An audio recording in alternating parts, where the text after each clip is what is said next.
Hi there, everyone. I'm Josh Golden, the president and publisher for Ad Age, and welcome back to the second half of Ad Age Next CMO event. Thank you, everyone, for joining us today, and don't forget you'll be able to rewatch these sessions on this page at adage.com. This year has been anything but ordinary, and for our industry, the challenge to be creative and relevant while acknowledging the turmoil in our own backyard has been, I hate to say it, unprecedented. But agencies and brands have stepped it up, shining a light on how surprising and inventive we can be, especially within our creative limitations.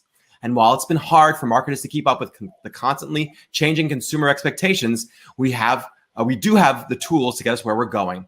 This next session is all about what creativity means today and what will look like tomorrow.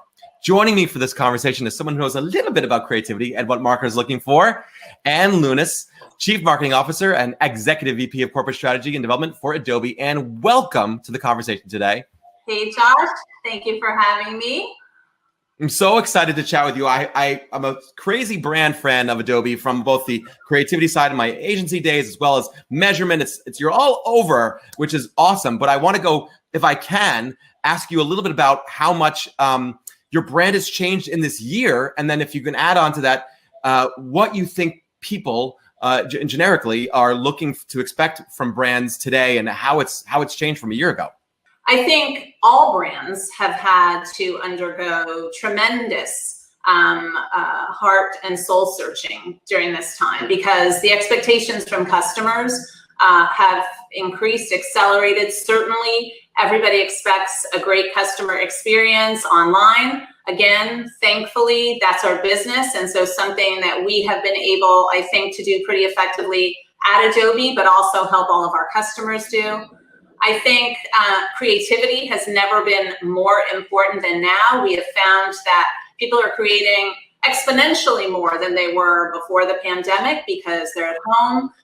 It releases pressure. It gives you a chance to feel good. People are sharing creative all over the place. Kids are learning from home. They're able to create in their downtime. And so I think that part of the business, certainly for us, has been very positive.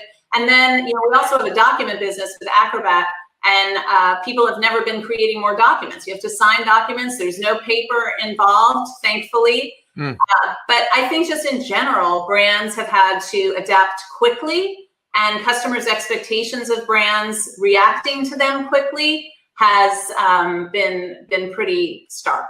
To that end, obviously, there was a very visible social movement this summer regarding effectively the imbalance that's in society, in particular with the Black Lives Matter movement. I'm curious, is Adobe doing anything in particular in regards to helping balancing the scales from a diversity and inclusion perspective? Certainly, and I mean at Adobe, again, being a software company, your key asset is people. And so we have always put 100% of our focus on employees. And so I think this became really a rally cry, obviously in the world, but also internally at Adobe, that we need to make greater change. So we sat down with our Black Employee Network and we talked about what should we actually do. We're very excited about having our first Black board member, Melanie Bourdon, and she's just joined us. We just launched a Black Creator Series, which I think is one of the most beautiful campaigns we've run to celebrate Black creators who are not getting enough airplay for sure.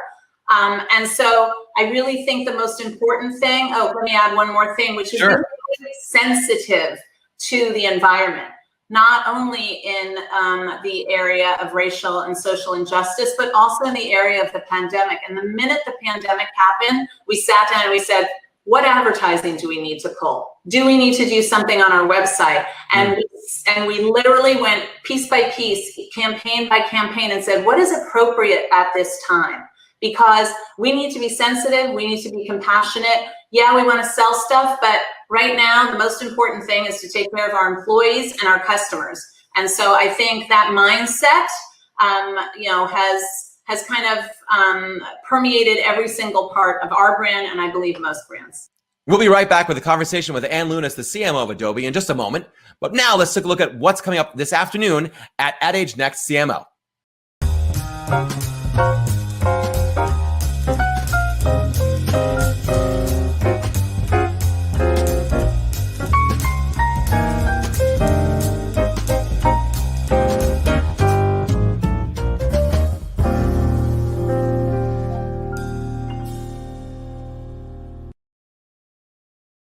And we're back with the conversation with Ann Lunas, the CMO of Adobe.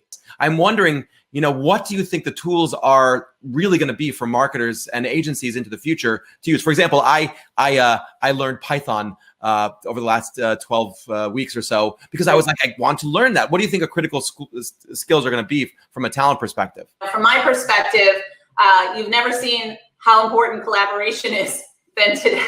Right. You've never seen how important communication is than today. I mean, I look just internally, we're communicating with our employees weekly, daily, because that's what people need to get through and to cope during this time. And the third one, creativity, to me, that's obviously near and dear. And, that's Adobe's business, always has been. It's the DNA of the company. I think that it, again, becomes only more important because it's a way for people to express themselves. It's a way for people to cope and celebrate and have joy in their lives. And it's also very accessible now. So I think the skills that people need moving forward, creativity for sure, communication for sure, but also analytical capabilities. As a marketer, you gotta get that left brain, right brain thing going. And, I now have as many data scientists as I do, editorial and PR people. So I think, it's a very, very important skill, and you need to bring great talent in to do that. What are you seeing? What are you seeing in the future? What's coming? Can you give us a peek at what you think is going to be around the corner for Adobe? Beyond professionals, what is that next user of Adobe product? And, you look at kids and students, their universe is basically on a phone. So how does creativity become much more enabled on cell phones? How do creativity in a classroom, how does that kind of net out in the future?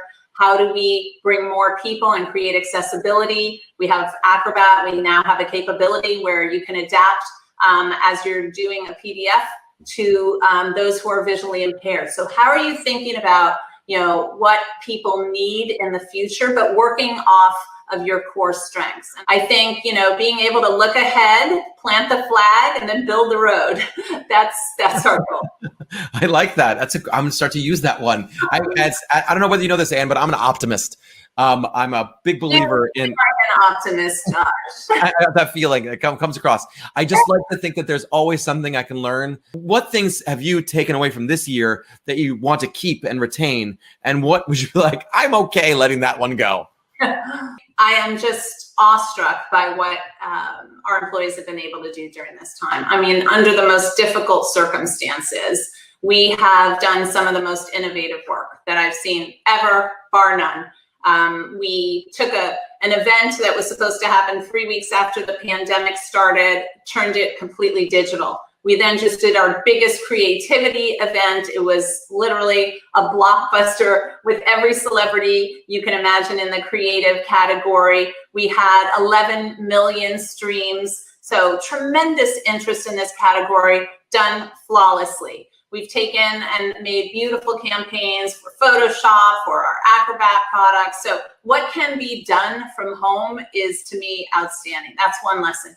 But I think the bigger lesson for me is the kindness and compassion that I have seen from people, which if that doesn't stay, I'll be super disappointed, because I think, the way people have stood up for one another, comforted one another. We had a campaign called Honor Heroes early on in the pandemic, where we asked the creative community, will you please create something in honor, a tribute to somebody that is meaningful to you, who's in an essential kind of worker role. And hundreds, thousands of people created portraits using all of our tools to celebrate a hero of theirs, whether it was a sister who was a nurse, a child who worked in a grocery store. It was the most extraordinary thing. We turned it into a commercial. And again, the community outpouring, celebrating their heroes and the people that are near and dear to them. So kindness and compassion in abundance, and I hope that lasts. And I'm so excited to see what 2021 brings for Adobe and for creativity in our industry. Thank you so much for joining me today. Ladies and gentlemen, Ann Lunas, CMO and EVP of Corporate Strategy and Development for Adobe. Thank you so much for joining me today. Thank you, Josh. Everybody stay safe. I agree. Stay safe. All right, we're throwing this back to EJ Schultz. I'll see you all a little bit later.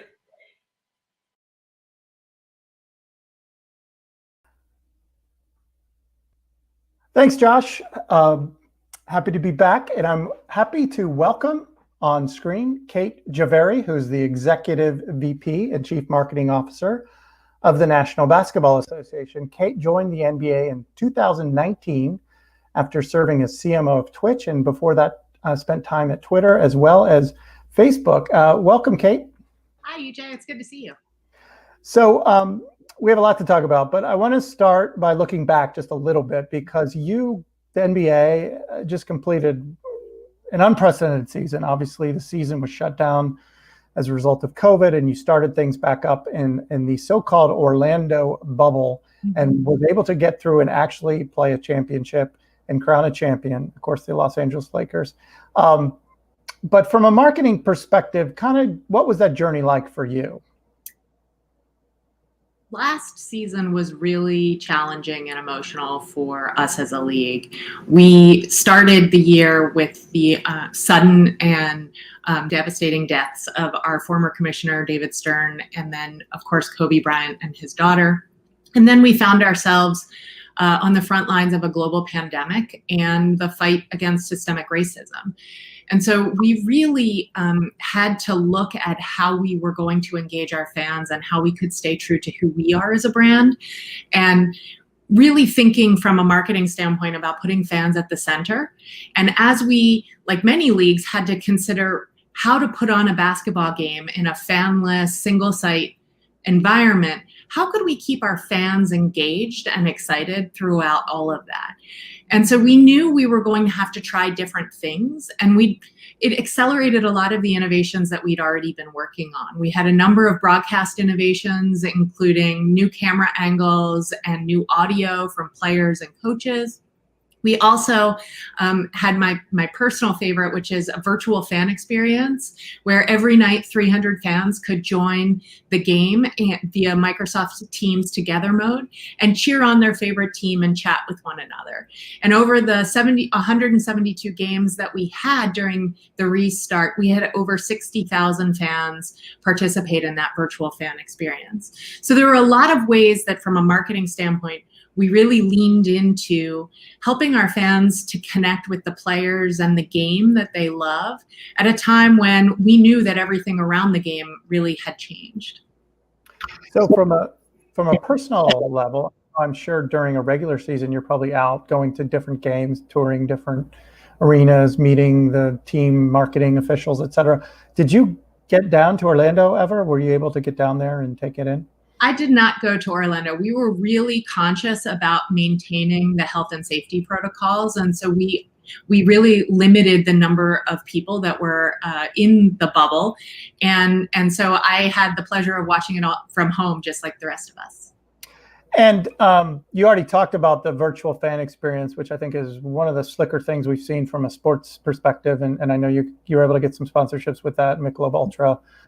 But from the ad campaign perspective and the messaging that I'm sure you oversaw, I know you guys came out with a campaign when you relaunched the season called Whole New Game. You're kind of leaning into the idea that it's a different experience, right? Rather than running away from it. Yes, we felt it was important to do that. We knew that not only had the everything around the game changed, but we knew that our fans had changed too. Everyone had gone through an experience that they'd never before been through. And so we wanted to make sure that we acknowledge that front and center, while at the same time sort of acknowledging that the game itself is still the same. It is still the same beautiful game and players that you love to watch every night. And so we felt like it gave us an opportunity to speak to the moment, meet our fans where they were, and at the same time highlight all of the great things that our fans love about the NBA. So I'm curious, the marketers love to talk about metrics and how you're gauging success. Obviously, I think you guys achieved your number one goal, which was a safe environment. I don't think anyone ever no player tested positive during the entire time, which is an amazing accomplishment in this era when we see what's happened with other sports leagues. But from, you were also going up against, you're much later than you're normally used to playing.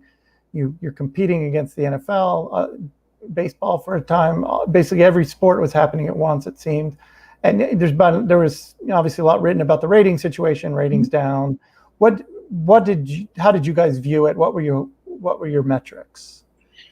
Yeah, we're really proud of what we were able to do with the restart. To your point, just the ability for us to finish our season and to do so in a healthy and safe environment was a truly remarkable experience and a feat unto itself. I think also, doing that with 0 COVID cases throughout the whole time, exceptional. And for me, it was about watching a team with their resilience and their persistence to be able to raise the trophy at the end of the longest season in NBA history. And for our fans, it was really important that we continued to stay engaged with them and that they could hear from us wherever they are. We saw our fan behavior change, as many did, throughout the pandemic. And so we really wanted to meet our fans where they are.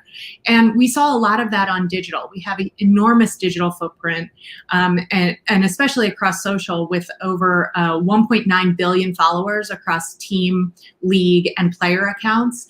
And we just saw explosive growth of the content there, as both during the hiatus when we were engaging fans with non-game content, but then also when we were back and through playoffs and finals around the content that they traditionally love, which is, the great highlights and the great player personalities and all of the great things that you can only find in the NBA.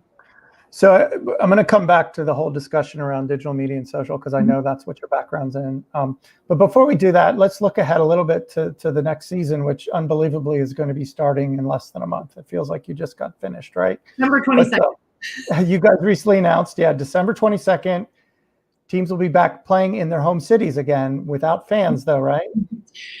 So yes, mainly without fans. I think in some markets we may be able to have a few fans, and certainly that's the goal for us, to be able to welcome fans safely back into arenas when we can. But in the meantime, we are excited to tip off our new season Christmas week with first opening night to be 12/22, and to see some of the great rivalries and some of the great players come back together at that time.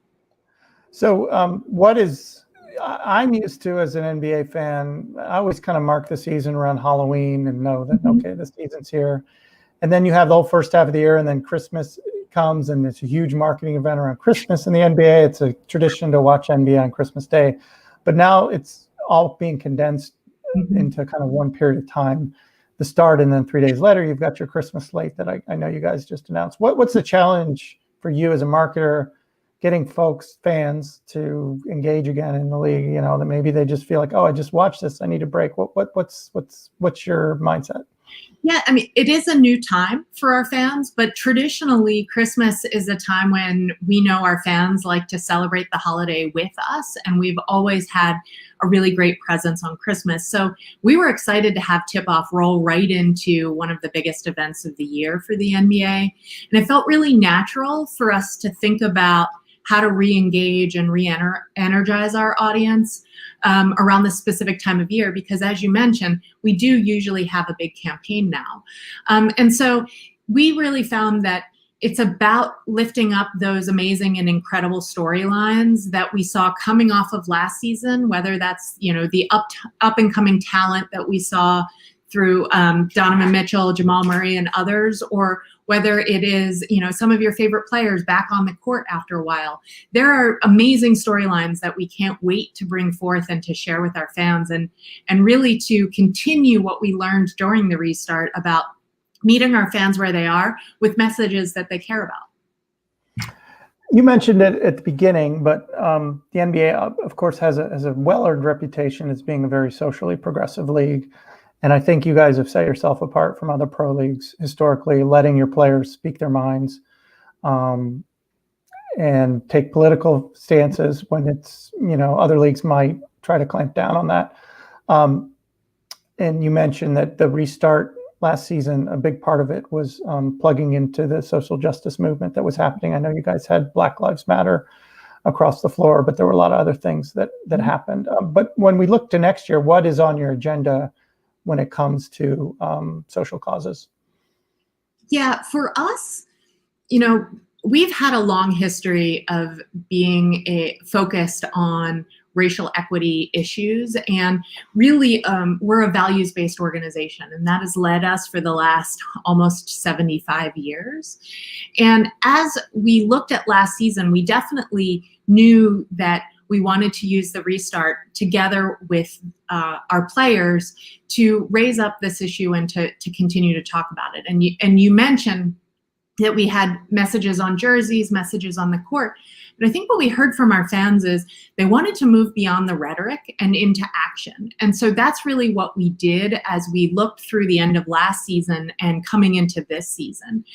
We have focused ourselves on bringing to life all of the things that we have talked about.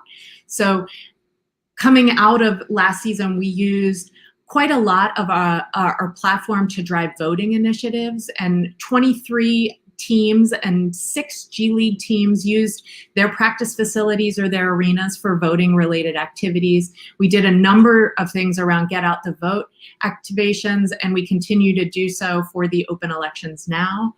And when we look to the future, we have a number of exciting places where we're going to continue to driving action. One is the NBA Coalition, which we started with players, coaches, governors, and league staff to really focus on those voting, civic engagement initiatives, as well as how do we look at meaningful police reform in a way that can be scalable. And then the third place that we really have brought ourselves to action is in the NBA Foundation, where we've committed $300 million across all 30 teams for the next 10 years to really be focused on economic empowerment of the Black community.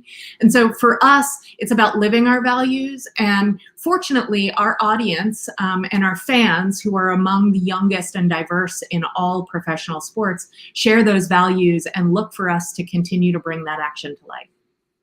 What would your advice be to other brands that are trying to follow your path, but might not have the history that you guys have in participating in kind of social causes?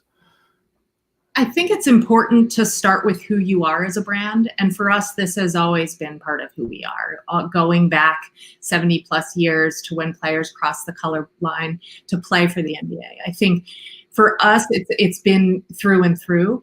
But I do think it comes back to what consumers are saying these days, which is they don't want to hear just another holding statement or see a really pretty spot. They want to see how your brand is standing up and where they stand on issues that matter to consumers. And that's particularly true of younger consumers who want to see themselves in the brands that they support. And so from the NBA's perspective, that's something that has been core to us and that we'll continue to do. So let's shift gears a little bit and talk about your background. As I mentioned, you came from Twitch, and before that, you had Facebook and Twitter. I mean, you have the kind of skills I would imagine that a lot of people want in CMOs, which is, knowing these digital channels, knowing how to activate on them. Talk about why you came to the NBA. First of all, you could have probably stayed at Twitch or gone to another kind of digital focused company. I spent the better part of my career in technology, but I've throughout my career been fascinated by how communities come together. And I think technology is a really great way to enable that. And I think content more and more is becoming a place where people come together. And, for me, that was a community of family and friends like you find on Facebook, or a community of things that you're into like you find on Twitter. Or with Twitch, a very deep community that is engaged in a set of topics that you really can't find anywhere else, and has transformed that content into an entirely new entertainment experience. And so as I thought about communities and what I think are the most exciting communities, I couldn't think about another community other than a community of NBA fans as being the most exciting place to be. There's the content, there's the heartbreak and the joy, there's fandom is both head and heart. And so for me, it was about bringing what I learned in those previous platforms forward to a community that has been around for a really long time and is incredibly passionate about what they love about the NBA. And I think those two things work really well together as we look to the future of how we are going to market and how we want to engage our fans. Can you share some specific examples of something you've maybe learned at Twitch that you've brought to the league? I think of Twitch as the original influencer platform going back years and years. And I think what's fascinating about Twitch is that each community is built around an individual influencer. And within that community, you have an entirely different way to consume video games or the video game that the streamer is playing than almost any other community. And so it is really about the combination of personality, content, and community coming together in a really interesting way that has transformed that entertainment. And what we found when I was at Twitch, that it's really hard to explain that to someone who isn't well versed or hasn't spent a lot of time on the platform. And so we really came up with a new branding for what this entertainment is called, and we call it multiplayer entertainment.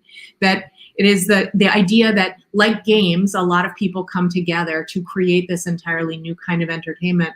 And what we found was that was able to really galvanize an audience on Twitch and really bring folks together. And I think it is about finding those ways in with your community and finding those ways in with our fans that we do very well every day. But I'm excited to continue to try more, especially as we look to meet our fans where they are. You threw out an impressive stat earlier on your social followings, on the number of people that you guys have following you on your social channels. What's your secret, and what's something you've learned that other brands listening might serve them well? Every platform is incredibly different. I think it's easy for us to think about creating, quote, social content and then pushing it out. But what we find is that our audience on Instagram is incredibly different than our audience on TikTok or Twitter. And so we really need to create content that speaks to those audiences. And for us, it is about taking those things that we know those audiences are interested in and really reformatting it for the platform so that it feels natural to the habitat of each platform, and that we're able to test and learn along the way to see what does work and what we should stop doing. So explain to me what the difference, the subtle differences maybe between your Twitter audience versus your Instagram audience, just for example, and how you treat them differently. Yeah, I think with Twitter that we find that it's a much more conversational audience, and so oftentimes it can be a second screen during a game where you want to follow along the game and in real time. I think on Instagram it often is a lot more about the amazing highlights and plays and stories that we're able to bring forth. That each platform brings their own unique way to surface content, and we just really want to make sure that we're using all of the tools that they provide and catering to our audiences there. I know you guys also use TikTok, and I want to ask you about that strategy. But before we do, let's watch a couple things you've done on TikTok recently.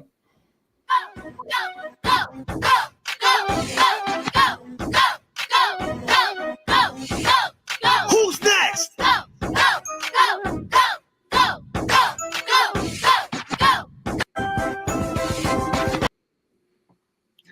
So that looked like a little kind of showing a little bit behind the scenes, right, of what happens. It looked like a weight room, right? Yes.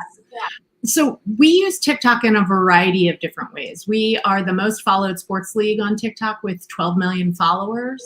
And what we find about that platform different than others is that, you know, the depth of virality and engagement by fans and really taking content and making it their own. And so on TikTok, we really want to be able to share with our fans behind the scenes content like you just saw, as well as, you know, goofier or more personality from our players and our mascots. So we often have a variety of challenges that we work with TikTok on a monthly basis where we invite fans to participate.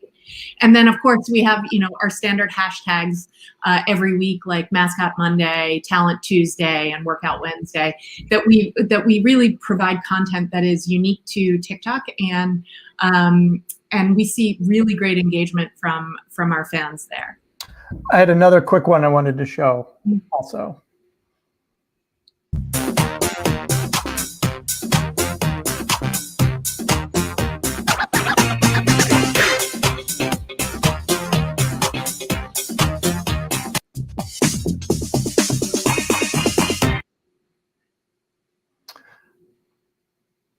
So obviously that one is taking place a lot of times in arenas, and you're not probably going to have the ability to do that kind of thing this season. Are you evolving your TikTok strategy to try to engage fans in, when fans can't necessarily be at the arena, or how are you using it in this kind of in the pandemic? Yeah, we are. We continue to look at our social strategy, and certainly we needed to do that during the restart as well, where we were able to provide a lot of behind the scenes stories and footage of what was going on inside the bubble with our players and with our staff. And we continue to do that as we go into this season, certainly as we know that fans will not be able to participate as much as they have in the past. One of the great parts about TikTok is you can engage people from home. So the idea that we could have a number of fans participate in challenges or other content that we create, we're going to continue to do that and really focus on our fans and really focus on how can we engage them throughout this entire season. And that may change from the start of this season to where we end at the finals, but we're going to continue iterating, testing, learning, and continuing to talk to our fans in the ways that they are excited to hear from the NBA. More broadly, I know every sports league and frankly every brand out there is trying to figure out how to reach Gen Z. There's a lot written about sports leagues in particular. Do people still have the attention spans to sit down and watch a 2.5 hour game? How do you view that? How do you view this audience, and how do sports leagues need to change to make sure that they keep the next generation a fan? Yeah, we're very focused on all of our fans. And we know, as I've said before, that our fans engage with us in different places. And so as we look to our younger fans, we want to make sure that we understand where they are engaging and what type of content they are engaging with. And so over the season, last season, what we saw is not just our amazing social footprint grow, but also the consumption of our content. So, throughout the 2020 playoffs, we saw our YouTube channel get more than 320 million views, and that was up 63% year over year. It's amazing, and it is a testament to the quality of the content. We also know that our fans want to consume content in new and different ways, and so you saw during in our League Pass products and others that we continue to experiment with new ways to present content to this audience, and really ensuring that we are able to continue to focus on each individual audience, whether you're someone of my age who watches TV or whether you spend your entire life on social platforms. We know that the NBA is a great brand and great unique content for you, and so we want to really be there to serve you. We're about running out of time. I did want to ask you a last question, a little bit more of a personal question. I know we were talking earlier, you grew up in Baltimore. Mm-hmm. Did you grow up with a favorite NBA team? Do you have one now? Describe your basketball fandom? I have had a journey in basketball fandom. I grew up, this will age me, I grew up as a Celtics fan back in the Larry Bird days. And then I have had the fortune of living in amazing NBA cities during amazing NBA team time. So I was in Chicago during the Bulls. I also prior to New York, have lived in the Bay Area for a long time and got to see the rise of the Warriors. And so now I feel lucky that I get to cheer on all 30 of our teams, and I get to watch all of the content. And so I'm really looking forward to this season when we know we have a variety of teams coming back ready to go. And of course, you're in New York now, so maybe that gives a little bit of hope to Knicks fans based on your track record of living in successful NBA team cities. I think New York is going to have an amazing season. Okay, we'll leave it at that. Thanks again, Kate. I really appreciate your time today. Absolutely. Thanks, EJ. And up next, we have a message from our sponsor, Shutterstock. We'll be right back after this.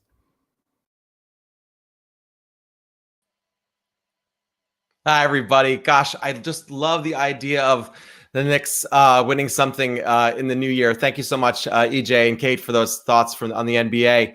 We're heading into our next conversation with Shutterstock. And I'd like to just open with, obviously, this year has seen the transformation of so many brands all looking to sort of meet the challenges that the pandemic has brought upon us. And when Shutterstock saw its clients hampered by travel restrictions and health measures, it moved very quickly to launch a new division that taps into the global network of creatives to offer end-to-end custom creative services for those creatives that are looking to have those assets. Also helping to diversify companies and their talent pool to move to more sustainable production. To have a conversation with me about this is Jamie Eldon, the Chief Revenue Officer for Shutterstock. Jamie, thank you so much for joining me today. How are you today, sir? I'm good, thank you. How are you, Josh? I'm doing wonderful. What a wonderful painting behind your head, sir. I know it's become quite a bit of a myth within the company right now. People fear if I'm not on a Zoom call and that picture isn't there, then something bad's going to happen to the guy. Yeah. So. Well, okay. I'm glad the painting is present, so we can go ahead with the conversation. Let me just start off with this. Being a previous agency person and knowing the pejorative that's normally associated with the word stock, how have you move beyond the stigma of stock and sort of opened up a wider palette of options for agencies to use? It's a great question, and it's something that I strive to do daily with my team. And the challenge for us is, when you look at the two main players, there's us and there's Getty globally. It's hard to get out of it, especially when your company name is Shutterstock. So that doesn't help too much with that. But actually, the industry as a whole looks at it completely differently now. Its formats have changed. We're not just an image, we're motion, we're music, we're special effects. We are 4K, we're 8K, we're drones. There's so much more to our type of business and our industry than ever before. And it just develops on a daily basis. Yeah, I mean, I can imagine knowing that it's, you just said drones. And to be honest, I never would consider Shutterstock for anything but imagery. And now it's gone far beyond that into other whole areas. Knowing that that's the case, how do people find that? How do people explore, the assets that are available to that, specifically on for the brand and agency side? A lot of it is it's with our sales and business development teams. They do a great job in treating all of our customers as partners. So we have a tremendous communication sort of model within our company that it's always inform, always educate, always let our clients know what we're up to, what we have, what we're innovating. And because of that, we're often a go-to. They'll be like, hey, do you guys do actually drone footage? Can you actually do some original drone shooting for us to finish off a TV show or a movie? And we're like, yeah, sure we can. So it's basically relationship based, but we need to do a better job of actually promoting it externally in our company, which we will. It's fascinating to think about. Just knowing, obviously, this year has been an extraordinary change for so many brands. We've been hearing it all morning about how it's been influencing so many different brands and their activities. Seeing how the pandemic actually influenced what you did, it seems to be like an enormous growth story. Can you just talk a little bit about what you saw, what the needs you heard from clients, and what you were able to turn around from them, in particular regards to the pandemic issues of people not being able to travel? Yeah, I mean, it really hit the industry as a whole in March and April, I would say, were the worst 2 months. We were all pivoted in 2 weeks to work from home, get set up, get your CRM set up and start work. And that can work for certain businesses in our industry, but not all. And we saw that quickly. We saw all of a sudden more inquiries coming in from our agency clients all over the world. And they were looking to us for capabilities, new creatives. Do you do production services? Same from clients, the Fortune 500 clients. They were like, hey, we've got a bunch of advertising that we've created for Q2, and it's just not going to work. Okay, where it's going to be either tone deaf or it's just not going to resonate based upon the world that we're living in right now. So we quickly decided at that particular point to start looking at how we can help. And it began with basic messaging. What does a brand want to say during this time that it's not been prepared to say? And so we started helping brands with that messaging, firstly in social, and then we started to look at what their TV campaigns were lined up for Q2 and Q3. And we could look at alternative creative ways that we could not only tell a story, but be part of what was going on and have the brands become more of a better citizen with their messaging, understanding what's going on. Mm. And if you had the ability to wave a magic wand, what solutions would you suggest that brands and agencies consider to consider how best to use stock or imagery in particular? I think it's, I think that the stock industry has always been utilized by the creative industry in the agency industry. And so that's not new. But I think more and more today, we're seeing the development of creative has to change. Formats are changing, not just because of the pandemic. They were changing prior to that. It's all about content. It's all about the right message. And is your message resonating to the right audience at the right time? And I think what the pandemic did, it allowed creatives to have to be creative. And it actually we started to see in April, May, and June, TV advertising, social advertising changing during this time. And because of that, I think we all improved. I think the advertising industry as a whole has improved, not just with efficiencies, but actually talking directly to a consumer in a way that's not tone deaf and that resonates more. So I think the industry as a whole has done a great job. Yeah, I would agree. It's the evolution. Well, it went from kind of the simplistic, we're with you, to actually specific brand focused messaging regarding, generally brands that are coming out of purpose, which has been fabulous. I'm actually it's a small question I have, but I think it's something that would resonate. How do I know that the content that you're going to give me is going to be content that's legally okay for me to use? I guess, is that a poor way to, is that okay way to say that? Yeah.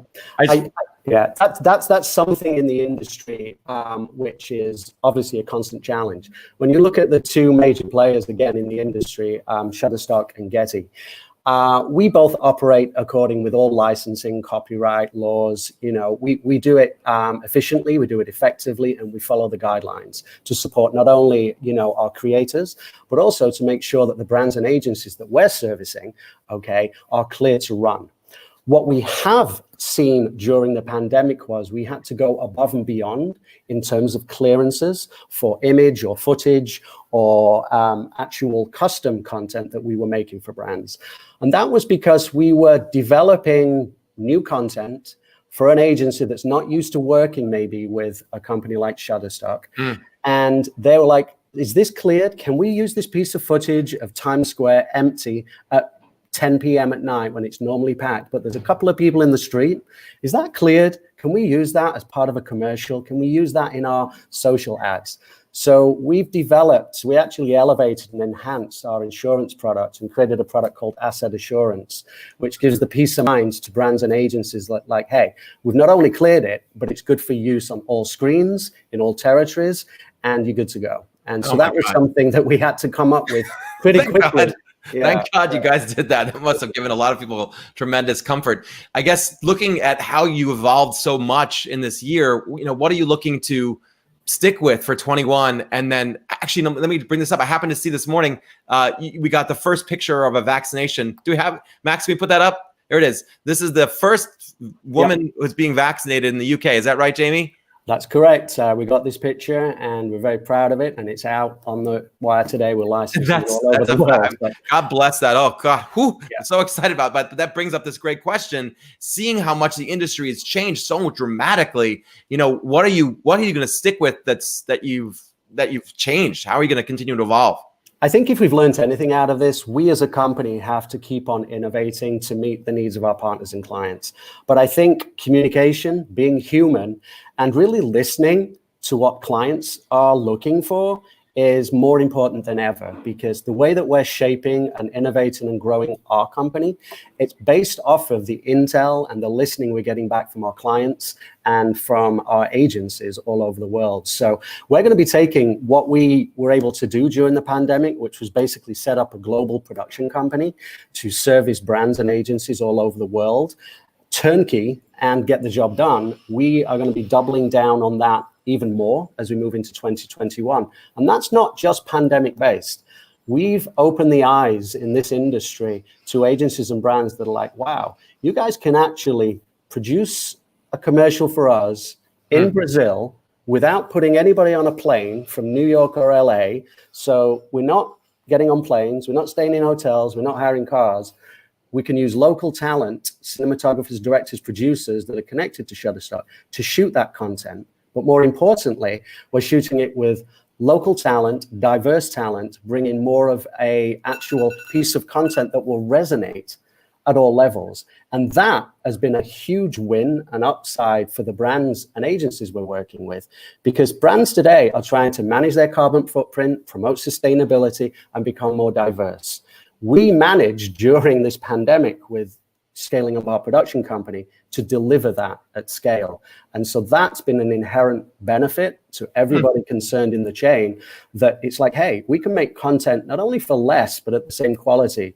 We can actually start to tap into diverse cultures, localities, and really bring a fresh feel to creative for brands. And that's something I'm really excited about. Fascinating to see the amount of evolution that you've been in the seat at Shutterstock to actually help drive. It seems like it's been longer than a couple of months to actually drive this. So congratulations on that effort. I'm really eager to see what happens into next year with the evolution for Shutterstock.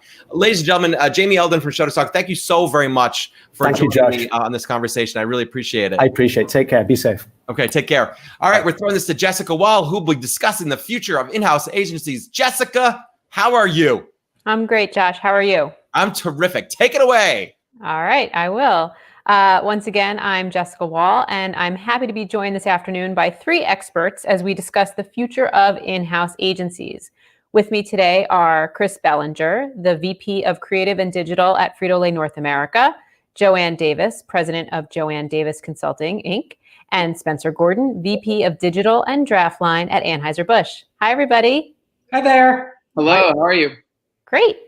Thanks for joining me. So I'd like to start with a pretty simple question, setting the definition. Companies do a variety of work internally, but what exactly makes a true in-house agency? Joanne, what do you think?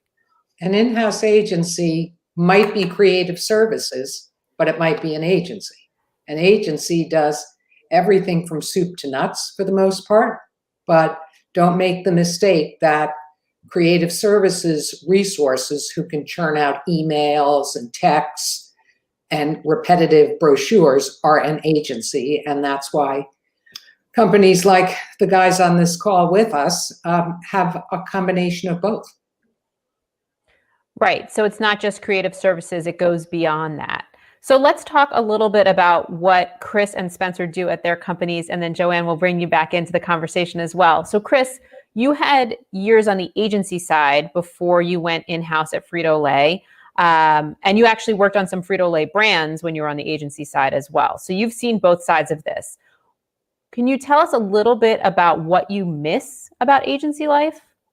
Yeah, I mean, I think one of the things that is definitely an adjustment was coming over and all of a sudden you're no longer with a lot of like-minded people in terms of creatives and strategists, and you walk around and you see ideas always up on the wall. And I think one of the big things that we've done since I've joined is we've brought a lot of those people over, and we've actually unlocked a lot of that creative talent within the marketing department as well. So I definitely miss kind of that, wheels off agency mentality where everybody's running around throwing ideas and everything is kind of wild. But we were slowly kind of converting the marketing department and the group within Frito-Lay to play more like agency people. To play more like agency people. Okay, so is there a different mentality involved then? I think we kind of jokingly call ourselves the Badlands, because when you kind of come over to our side, there's a little bit of less of the formal rules within marketing and what you need to do. And we want people to have more fun and say like, hey, you can come up with an idea too. There's nothing stopping you from doing that. But also kind of embracing that idea of what agencies are really known for, which is pushing the limits and trying to get these creative solutions that are both strategic, but at the end of the day, it's still supposed to be fun. So if we're not having fun, we've got a much bigger problem we're trying to solve.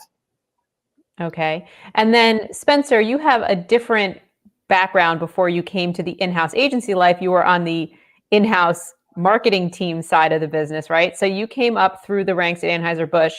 What's it like working with the Draftline team, which for those who don't know, Draftline is Anheuser-Busch's in-house agency, and maybe you can explain a little bit about that. But then how is it different being at the in-house agency side of the business versus being in the other, more traditional, what people would think of as more traditional marketing roles in the organization?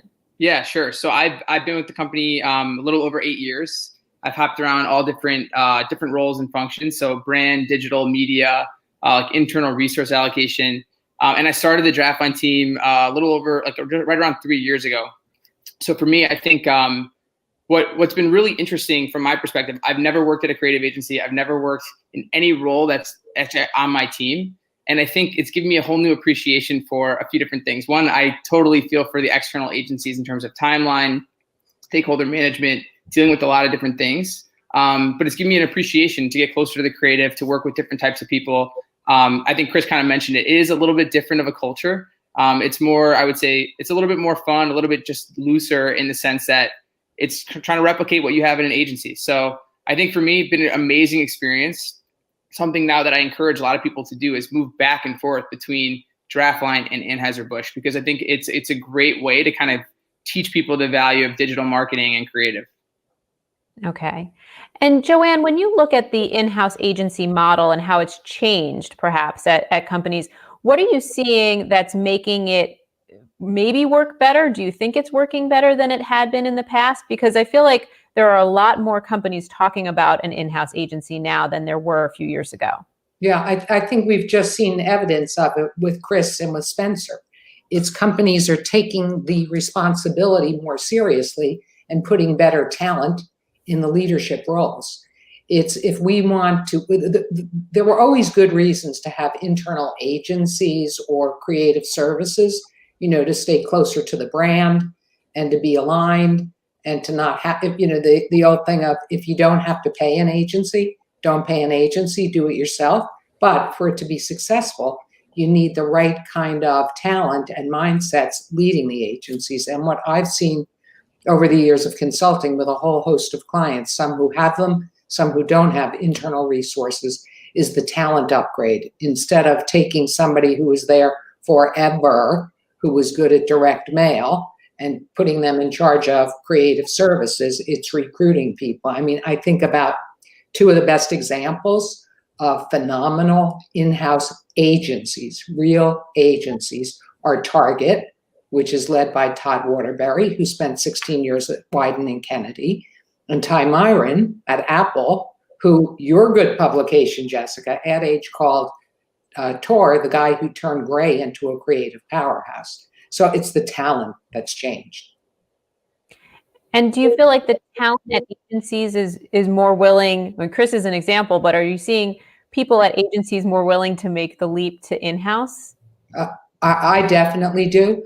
There was a client we were helping with a review a couple months ago, and in the course of searching for the external agency, the CMO said, "I'm bringing in an internal creative director. Do you think it'll be disruptive?" And I said, "No, I think it'll be awesome." And she hired, if you hire the right talent, and she hired a terrific woman who was a creative director from a very good agency, and they were all best friends in the first few months.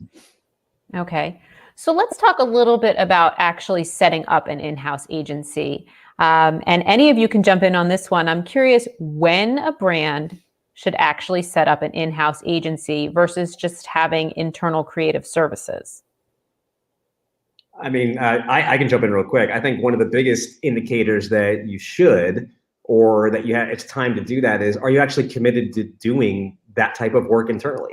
And it's a true partnership. It's no longer the agency-client relationship. It's now, your colleagues, your partners. It's a part of your capability. Are you wanting to increase your creative capability throughout your entire organization? And if the answer is yes, then I think it's definitely something you should explore and look into. But it's not something to just do because you feel like you want to save money, because that's not really the ultimate goal. It's to increase the creative capability among your entire department, but also to speed of getting execution and deliverables out the door. It removes a lot of the normal hurdles that exist, but only if people are really bought in and if people truly believe in the process. I would agree with that too. And I would just add, I don't view it, I think what Joanne kind of said in the beginning, where I don't see it as only creative resources and creative capabilities. I think it makes sense for a company to consider in-housing a team if they're looking to extend their capabilities into something different. So for me, I think we're, having a relationship with customers, getting close, understanding data, and then being able to action it, whether that's in media, creative, is really, really important.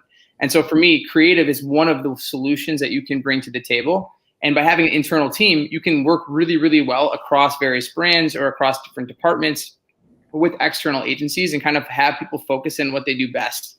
And so for me, I think that's been a big piece for us, is best practice sharing and working across things where before we might have been a little bit more siloed.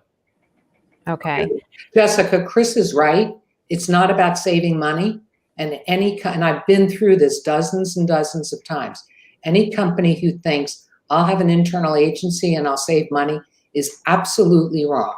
We had a client who had an internal agency and a new CMO came in and she wasn't happy with them. So she hired us to help do an analysis and their finance people worked with us. And it was crazy because they were spending more money on the so-called internal agency than on the external agencies. So once again, it came down to the talent there wasn't as good. It wasn't about savings. It was about talent and co-creation of work, co-creation of ideas.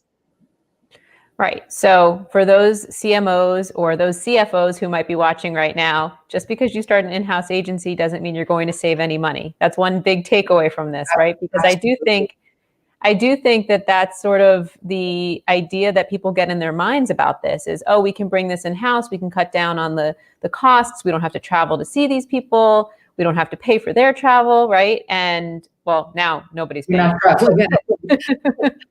That's an issue. Well, that's another topic.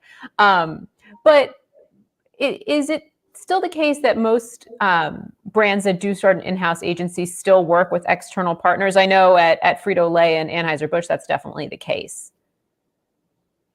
Yeah, I'll go first. I think we work with a ton of external partners. I would say that the key thing to realize when we talk about in-housing, like for us, 5-10 years ago, we might have supported 10 brands with paid media and support. And now, consumer preferences has changed. You need more brands than ever in order to appeal to a wider variety of consumer tastes. So the amount of work has exploded. And then when you look at the number of channels that we support, if it used to be like 1 or 2 channels in terms of TV or radio, now you think about just the digital landscape, there's more creative need than ever. So for us, I would say we work with the exact same amount or close to the same amount of external agencies that we do before. We focus on different ways of working between brands and channels. And so I would say it totally varies. But in general, I think that there's a lot of agencies that have actually benefited from us having an in-house team because they've been able to focus on projects that they're even really, really good at or bigger projects in general that might help them actually bring in more revenue versus what they were doing before. Is there a jump ball set up with these sort of things, or how do you decide when something's going to the in-house agency and when something's going external? Maybe Chris, you could start, and then Spencer, you can jump in, and then Joanne, I'd love to hear what your clients are thinking as well. No, I think we take a more of a swim lane approach to where it's not about bringing business to one side or the other. It's about what are groups really good at and what are they passionate about. So, exactly like what we talked about earlier, where it's some external agencies, want to be able to focus on things that they really care about and are passionate about. And so it's dividing those resources up appropriately so that teams are able to lean in and really kind of focus on the creative that they're great at versus having to be all things to all people to all brands. So we definitely avoid the jump ball. That's kind of one of our core tenets is that we do not pitch because we're not trying to take business around from anybody else. So it's less of a competition. And I definitely don't want to foster that kind of relationship because our external partners are amazing. And there's work and access and strategies that they'll do that we'll never be able to do at the same quality or levels from an internal standpoint. But the internal team handles an entirely different set of responsibilities. And we're still making giant campaigns. We're just doing it in a different spectrum or specificity versus the external agencies are. I would say for us, it's a little bit of both. We definitely have swim lanes and we definitely have channels and things that we focus on depending on the brand, the size of the brand, the life stage of the brand, the specific external agency that we're working with. There's also moments where the best idea wins, right? Where we do pitch against external agencies. We sometimes collaborate with them on pitches together. So I do think it differs. But the one thing that I would say is at the end of the day, the beauty of an internal agency is me personally, I lead the agency. I care about both Draftline and Anheuser-Busch, but at the end of the day, I'm a shareholder in Anheuser-Busch. I want the company to do well. I want our brands to do well. There's plenty of times where external agencies might be better at executing something that we even come up with, and we collaborate closely with them. So I think we think about it more as like we're not pitching against you. We're trying to put the best idea forward, and whatever the best idea is, then we're all going to share in the results and help move the brands as much as possible. So to me, I think as long as the objective is there, and you work closely with the agencies, you communicate over time, it becomes something that's collaborative and competitive, which I think is good. It keeps people on edge, it keeps them moving, but not cutthroat, which I think is really, really important to establish with your external partners. Yeah, Chris is right about setting the swim lanes. We had a client call us not too long ago and said, could you help us manage an agency review? And I said, yeah, tell me about your needs. And he's rattled off a lot of things. And he said, and our internal agency is going to compete. I said, that's fine. And he said, but the head of the internal agency is also going to be on the selection committee. I said, so how can he compete and also be on the selection committee? So I said, I don't know, that sounds a little bit awkward and might be demotivating for the internal colleagues as well as the external agencies. Long story short, he called back a month later and said, every consultant I talked to said the same thing you did. And so then we revamped and things became much happier and much more fair. Okay. So that brings up the friction, right? Because there's even if you are swimming in your own lane, Chris or Spencer, if you're maybe swimming together sometimes, right? There could be friction. You might really want a project, you might really want to handle it internally, or the agency might want to be able to prove themselves, right? And to prove their worth. So how do you avoid the friction between the in-house agency and the external partners? I mean, I think one of the fun parts about my role is that, when I was agency side, it was a little bit of more of a competitive side. Whereas internally now, honestly, I just get to pick the best idea and help drive the best ideas forward. And that's how I work with the external partners and agencies to say, hey, use us to help get ideas that you're passionate about through. And that tension definitely does exist. But I think in what Spencer was talking about is really creating more of a collaboration opportunity to say, we're just here to get the best work out the door. We actually don't care where it comes from. And that is where we really want to team up with the external groups and understand that, hey, we're not trying to take anything away. We just want to build the best possible creative deliverables. And how can we help you, or how can we work with you to be able to do that? I completely agree, Chris. I think kind of what Joanne said too. My role is not to select the type of work that moves forward like in a pitch with external agencies. But when I lead digital, which I do, and I help lead the analytics and the reporting, there's moments in time where I'm actually sharing the results of what's working and what's not working with our external partners, right? Because I want their work to get better. I want to help improve our brands. And so when you proactively call an external agency saying, hey, like this campaign that you did was awesome. If you help make this adjustment or this adjustment, your performance is going to improve. And then they see that and it happens. They realize that you're there to help them in the mission of serving the brands, right? And making that the best thing possible, which I think is really, really important. The other thing I would say is when I first started in the role, 3 years ago when I was establishing the team and people got word that we were starting our in-house agency, a lot of external agency partners were really nervous and really scared and had kind of like a fraught relationship with me because they thought I was out to get them. And I think, it took a ton of time and effort cultivating those relationships and building trust among the different partners and showing that we're here to work together. And I think now, we are collaborating so well that we're actively working together with external agencies. We're winning awards together. We're moving the needle. And it goes back to trust and relationship building. So to me, I see both helping share best practices, expertise, collaboration, as well as then really investing in the people and trying to foster that relationship. I look at it as it's really the horse and jockey analogy. You don't win the Kentucky Derby or any race if you don't have a great horse and you don't have a great jockey, and for that matter, a great trainer and a great owner. And so at some points in time, one could say the horse is the big, powerful driver of winning the race, and the jockey is this little thin guy who has the crop. On the other hand, you could say the horse is an animal and the jockey's really driving it. But the roles go back and forth. And that type of collaboration between internal and external with co-creation and horse and jockey is what's going to drive success and win the races for marketers like Frito-Lay and Anheuser-Busch and all the other folks listening in today. Okay. That's a great analogy. So let's talk about the media side of things in-house, because we've talked a bit about creative and we can get back to creative, but I also want to touch on media. Spencer, I believe when Draftline officially launched, it was handling programmatic media buying. And have you taken on more media responsibilities? What's the role of Draftline now when it comes to media? Yeah, so from a Draftline perspective, I think it goes back to the first question that we talked about was like, what's the role of the in-house agency and how do we start? For us, it was about capabilities building and it was about getting closer to the consumer.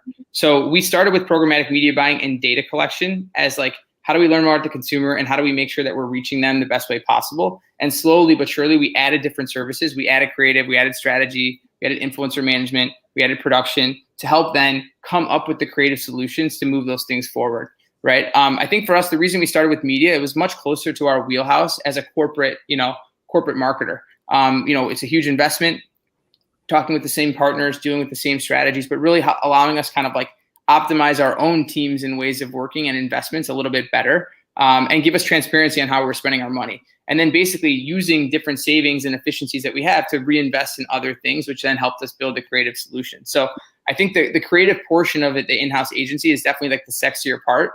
But I do think the beauty of what Draftline's done is creating like the left brain meets the right brain, the data meets the creative. And that is something that's very unique to an in-house agency, right? You can do a little bit of both. And when you work across brands, again, share those best practices. So to me, I would highly encourage people to start. I think there's different ways of doing it, but I like the way that we set it up. It helps that I was part of that, right? But I think it helped us really understand who our consumer was and why we were trying to do what we were trying to do. Yeah, the driver for media, building on what Spencer's talking about, is I want to make sure I'm optimizing, right? I'm spending all this money and we have to optimize, and we want to be able to look at the media data vis-a-vis the client sales data. And a lot of clients are terrified about data privacy concerns. And so I don't want my DMP to be managed outside. I want my owned data with third-party programmatic or other media data to talk to each other. And so it's safer for me. It gives me more confidence to have it in all together inside. And virtually all of our larger clients want and do have some component internally. And I was just talking to one of our smaller clients yesterday, and she said, "Oh, I would so love to bring it in-house, but I don't spend enough to do it." So there are real benefits. It's definitely worth exploring.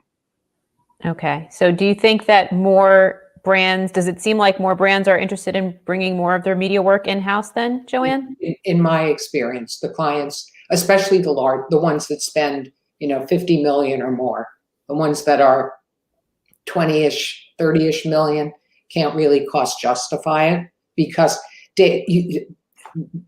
Spencer knows this. Data stacks are expensive. All the tools are expensive. So if you're spending, if it's 10% of a modest spend, you may not be able to cost justify it versus if it's 4 to 5% of your spend. Okay. And then I want to talk a bit about the resources that you have in-house. So Chris, I had a chance to go see your studio when it was still under construction, but your studio down in Texas is pretty robust for a brand, right? You have green screens and studios and things like that. How do you feel the resources are at an in-house agency versus a more traditional agency? And Chris, maybe kick it off and tell people a little bit about what you have down there in Plano. Yeah, so we kind of went all in. So we built a full production studio on site at our headquarters, and we were doing that right before everything with COVID hit. And so we had just finished, and we have a big photo studio, green screen room, video, a couple editing bays, a sound booth. And then we had our agency room, which was full of our account creative, social strategists, community managers, and everybody. And it's been a huge win because we're able to create content on site, real time. The brand team and clients were able to watch and do it, with us, even putting them in to see how content is created, kind of elevating their creative capability. But having all that resource has been a huge advantage. And even now, with everything that's happened this year, we opened back up our studio shortly after with all the new protocols and safety procedures, and we've been creating content ever since. And it was really an advantage because we didn't really miss much of a beat when everything kind of changed overnight. And Spencer, quickly, what's your setup like in New York? So we have a space, a floor within our existing building, which I think is pretty. So we basically added the team there. For us, though, we did the opposite. I think of what Chris said. We spent all of our time and resources in people to start. We did not go and make this amazing space that we built out. And then basically over time, as we were able to show the case study, show the viability, show that what we were doing in-house could work, move different metrics and help us, change the creative capabilities that we had, we've been able to scale and build it out. So within our office, we do have a small studio space. And then basically we have, various areas of desks and meeting rooms and things that sit within the same building on a separate floor from the rest of our marketing and sales organization. Okay. And then before we go quickly, I just want to throw this out. Whoever answers first, what's your favorite piece of creative you've seen from an in-house agency? And Chris and Spencer, if you answer, you are not allowed to pick one of your own. Oh man, I'll actually, Draftline's one of the ones that we've been stalking. I'm going to be fully transparent, where we see the work coming out of those guys, and immediately I start saying, all right, how can we get to the same level and this same capability? But I mean, they'd be the ones that we'd be picking, other than Apple, of course.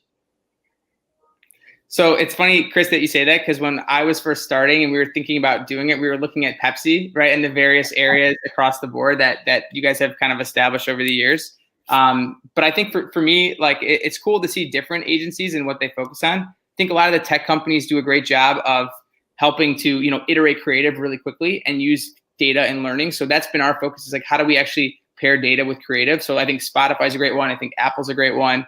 But I think what I've been super impressed with, I think, is actually Chobani and how much they've been able to do around their packaging updates, right? So if we think for us, like we do a lot of pack design, a lot of trade marketing support. So it's really cool to see how they've been able to kind of clean up their own content and really invest around their product, which I think has been interesting as well. Okay. Joanne, any last thoughts? Apple and Target. Last thoughts. The other thing to think about is if there's production you want to decouple with firms like offshore firms like EG Plus and TAG. So if the people listening want to save money, production decoupling may be a more appropriate way to think about saving money than I can save money with an internal agency. Great. Well, we can leave it there. Thank you again to Joanne, Spencer, and Chris for joining me for this session. Up next, a message from our sponsor, Acoustic. We'll be back right after this.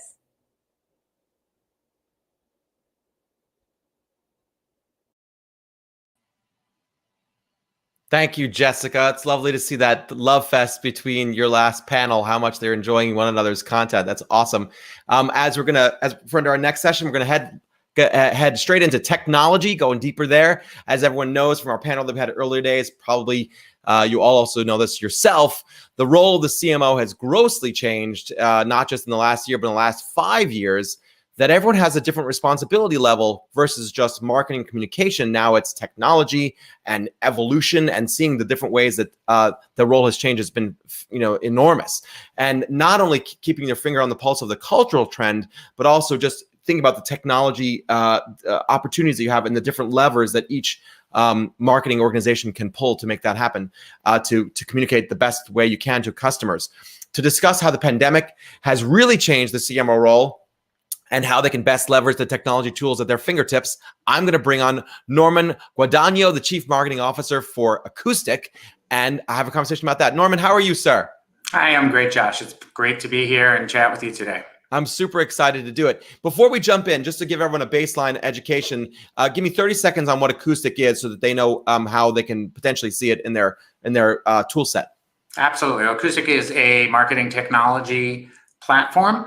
We provide a full set of products for managing campaigns, for analytics, for content, for personalization. And we really are a completely unknown, well-known company, because Acoustic was born about a year and a half ago as a spin out from IBM. So we took all of the parts that were once IBM Watson Marketing, was turned into an independent private company, which is Acoustic. That's so important to know the heritage so that everyone has the basis of understanding that. As I mentioned in my setup, Norman, the CMO's role has changed enormously. I mean, and you thought it wasn't, that you thought they were already going to 11 prior to 2020, and now they've really recognized what 11 is. With that in mind, can you can you help inform this audience that's watching today? What are the technology challenges that the CMOs are facing, and then how they can approach that without a deep history in tech? I mean, so many of these marketers are brilliant communicators, but not necessarily have the deep kind of the core of coming out of tech. How can marketers sort of figure out how to adopt and understand the technology challenges that they're facing? Yeah, and Josh, I think you've hit a really important issue, because so many marketers don't have a background in tech, but they probably have large tech teams and large tech stacks and big tech investments that they're responsible for. And they're often confronted with either they become experts or they pretend to be experts. And I don't recommend the pretend part. So I think the marketer that's leading an organization, the CMO, the SVP, the VP, and doesn't have a deep background in the technology that's actually driving marketing today, there's a few things they need to do. One is really important to have a strong right-hand person that understands the tech and that they can count on to give them the straight answers. And two, they really should go try to learn the fundamentals of the technology that's driving the engine, whether that be their campaign engine, whether that be their metrics or their data source, because ultimately they're going to have to sign off on a lot of technology that people want to buy, and they want to be able to distinguish between good investments and perhaps not so good investments. So the burden is on that marketer to get a firm enough grasp, have a great right-hand person, and also understand what tech can do and what tech can't do. Mm.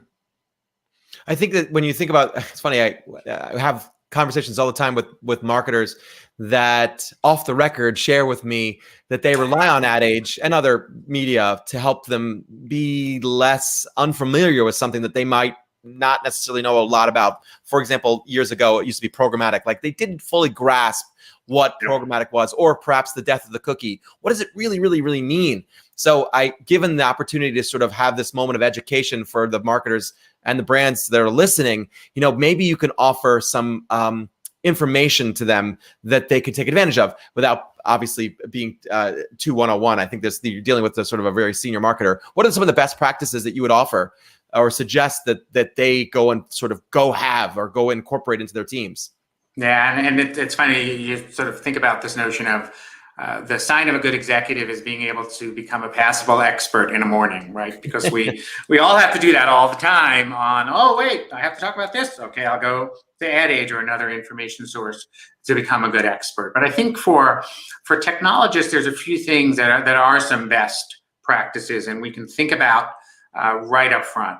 And one of the things that I do, and I've recommended to others, is that when someone comes to you as a marketing leader and says, I want to invest in this new technology, which, by the way, happens all the time. Sure. The question is less why, and the real question should be, explain to me the outcomes we're trying to create from a marketing perspective, and then connect the tech to those outcomes. So I really believe fundamentally for most CMOs, the technology discussion should not be the first discussion, because oftentimes there are people within their organization that, for better or worse, just become enamored of the shiny new technology. We need AI, we need this, we need that. Maybe you do, maybe you don't. But does it sync up with the marketing outcomes you're trying to drive? Have you clearly defined those marketing outcomes? And if you've done that, you can say, okay, I get why this might be of value.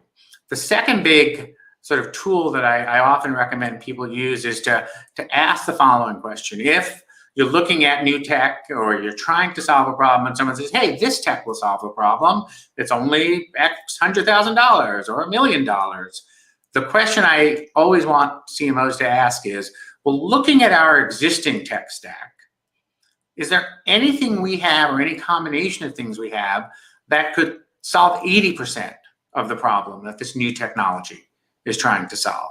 And if that's the case, you actually may not need to make that investment, because the ROI is probably going to be fairly low relative to getting more value out of your existing stack, which is sort of the third big point. Your existing tech stack, whatever it is, you probably have unused value in that tech stack. There are probably ways you can improve it that can drive you to better outcomes without a big investment. Those are big questions for CMOs to be able to have with their teams. That's great. It's like a Loomiscape of each company's tech stack to sort of realize is there an overlap? Is there a better company to do certain pieces? And then understand really the detail of what a specific technology solution offers. And you have to kind of have a deep education to be able to get there. And sorry, go ahead, Norman. No, it's just that this is so common, right? We see this in so many companies where the tech stacks have just grown because technology companies, by definition, are always introducing new things. And the hot companies are often very small, very focused on solving very discrete problems. And that's an important part of the evolution of the tech stack, but it doesn't mean that's always right for every business. Yeah. Whereas the larger platform companies like Acoustic are often able to solve a large variety of problems and may have capabilities that customers are not fully utilizing.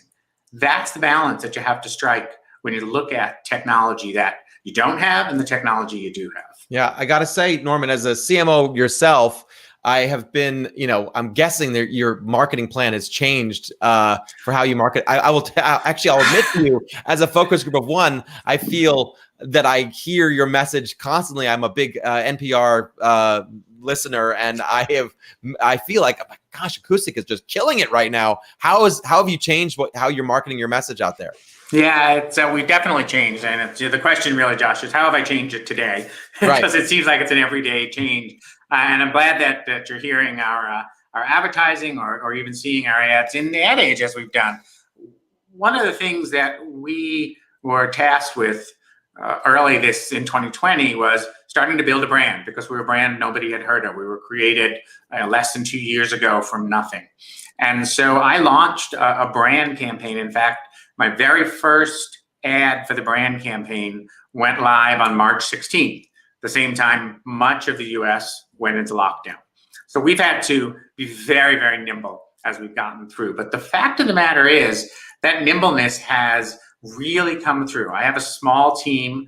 We're incredibly focused. We've been incredibly remote and now for 10 months. And we have continuously changed and pivoted so that as we adjust the target for our business, and in fact, we've been building our entire demand creation infrastructure and building our brand awareness infrastructure in real time, we are able to make changes almost on a weekly basis. And we've also been building our own company infrastructure during this time. So we've had the advantage that as our tools and technologies get integrated, come live, we can continue to improve the type of marketing that we do. So we are on a literal real-time continuous iteration and refinement of the marketing model. And we want to get in front of a very targeted audience as quickly as possible and help them understand who we are, because they've never heard of us, and what we do, which is we solve their marketing technology problems. Can you, I know that how much the customer lifecycle, pardon me, has altered since when I got my MBA. Was reach, acquisition, conversion, retention, and then now it's like around 2008 or 9, it was loyalty loop became very popular out of McKinsey. Tell me, has the world of the pandemic changed this model for customer communication? So I think one of the things that we're seeing, and we see this both in our own data and as we talk to our customers who are out there, there's two things. One, there has been I think a cycle that's taken place over 2020, which is at the early in the year when everyone realized, I'm going to be home for a month or so. You see huge spike in attendance in webinars and people saying, okay, this is going to be fun. I can be here all the time. But then as people realize that, I'm probably going to be home for a while, that started to level off, and you start to see more instances of short form social and other types of marketing come to bear.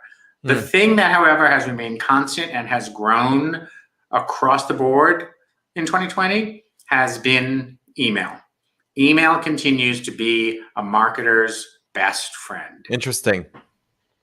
And email in that life cycle, does it drive? Has it taking a lot of different places that used to be more awareness driven, or other areas? You can drop email at every part of the life cycle. Interesting.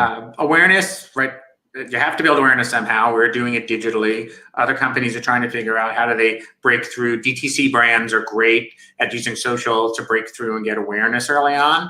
But that email, and then when you take email and you combine it, for example, with SMS, that pairing is great to nurture your prospects and your customers through multiple stages of the life cycle in very different ways. And then when you start building in segmentation, you can understand when do you let mobile take precedence, when do you use traditional email to take precedence for different segments that you might have. That's fascinating. Norman, tell me how, where you're offering, obviously there are other technology companies that have a good, CRM solution. How do you differentiate your offering from other companies? There are companies in this space. It's a somewhat mature space, but it's a space that's ripe for transformation. At Acoustic, we are really focused on marketing and the marketers. We're not trying to solve entire enterprise problems. We have moved ourselves completely to the public cloud. So we want to integrate into the public cloud infrastructure that companies are taking advantage of today. And we think that's a real advantage. And we also we're relatively small and focused, but by being able to focus on marketing, I actually make myself available to all of our prospects and customers to talk about. You personally make yourself available? You get on the phone? Yeah, well, on video. I love it when I can get on the phone. But yes, so what we're trying to say is, you can go to any number of companies. I use our technology every day. My team does. I came from another company where I used 2 of my competitors' products. I want to have a discussion with prospects and customers about best practices, because it's not just what the technology does, it's really how you use it. And if you can't share best practices amongst marketers and others in the IT department and the digital department, then you're really not taking full advantage of what a company like Acoustic can offer.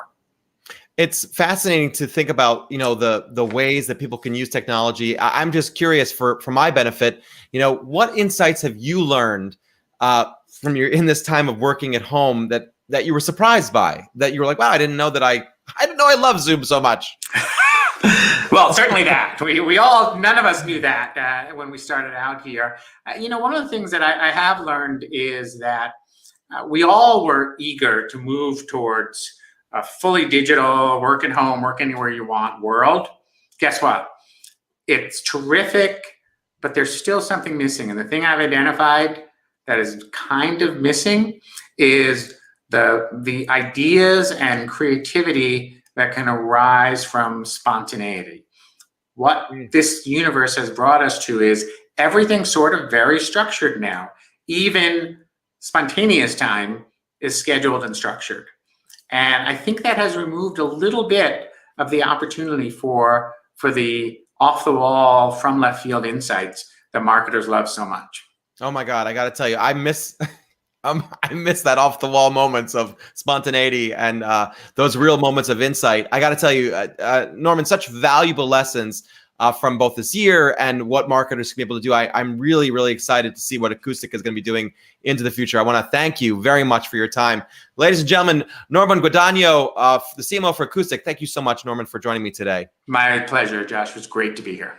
I'm thrilled. Next up, we have Brad Johnson, the Director of Data Analytics and and part of our Ad Age Data Center team. Brad, how are you, sir? I am doing great, Josh. How about you? I'm doing wonderful. It's good to see you. I barely ever get to, I don't get to see you at all anymore, but soon, one day soon. I hear you're going to take us through some of the world's largest advertisers' top 100 rankings. That's exactly what I'm going to do. So thank you, Josh. Hello, everyone, and greetings from Los Angeles. I have 10 minutes to travel around the world. So let's jump in. Yesterday, Ad Age released World's Largest Advertisers 2020, our 34th annual global report on marketers. We summarized the report online and in the print edition. You can find my overview story about Amazon on the adage.com homepage. The full report is available to Ad Age Data Center subscribers at adage.com/globalmarketers2020. In this report, we rank and profile the 100 biggest spenders in 2019 based on total worldwide advertising spending. We define total ad spend broadly to include advertising, marketing services, including promotion, and digital marketing. Companies with headquarters in the US and Canada account for about half, 49, of the top 100 advertisers. There were 29 European companies in the ranking. Asia is home to 22 of the top spenders. Spending for the top 100 advertisers reached a record $300 billion, but spending rose less than 1%, and that was before marketers slammed the brakes on spending amid the global pandemic. Our analysis found 114 companies that in 2019 spent more than $1 billion on advertising. There's a new number one, Amazon. The Earth's biggest bookstore is now Earth's biggest advertiser. Amazon in 2019 spent $11 billion on advertising and promotion. That's $1.40 for every person on the planet. The world's 10 largest advertisers include one massive retailer, Amazon, 3 titans of personal care, Procter & Gamble, L'Oreal, and Unilever, a top tech brand, Samsung, telecom and media giants Comcast and AT&T, a global foods marketer, Nestle, a luxury products retailer and marketer, LVMH, and an omnipresent internet force, Alphabet. Ad Age has produced the Global Marketers Report for 34 years. In 32 of those years, Procter & Gamble ranked as the world's biggest advertiser.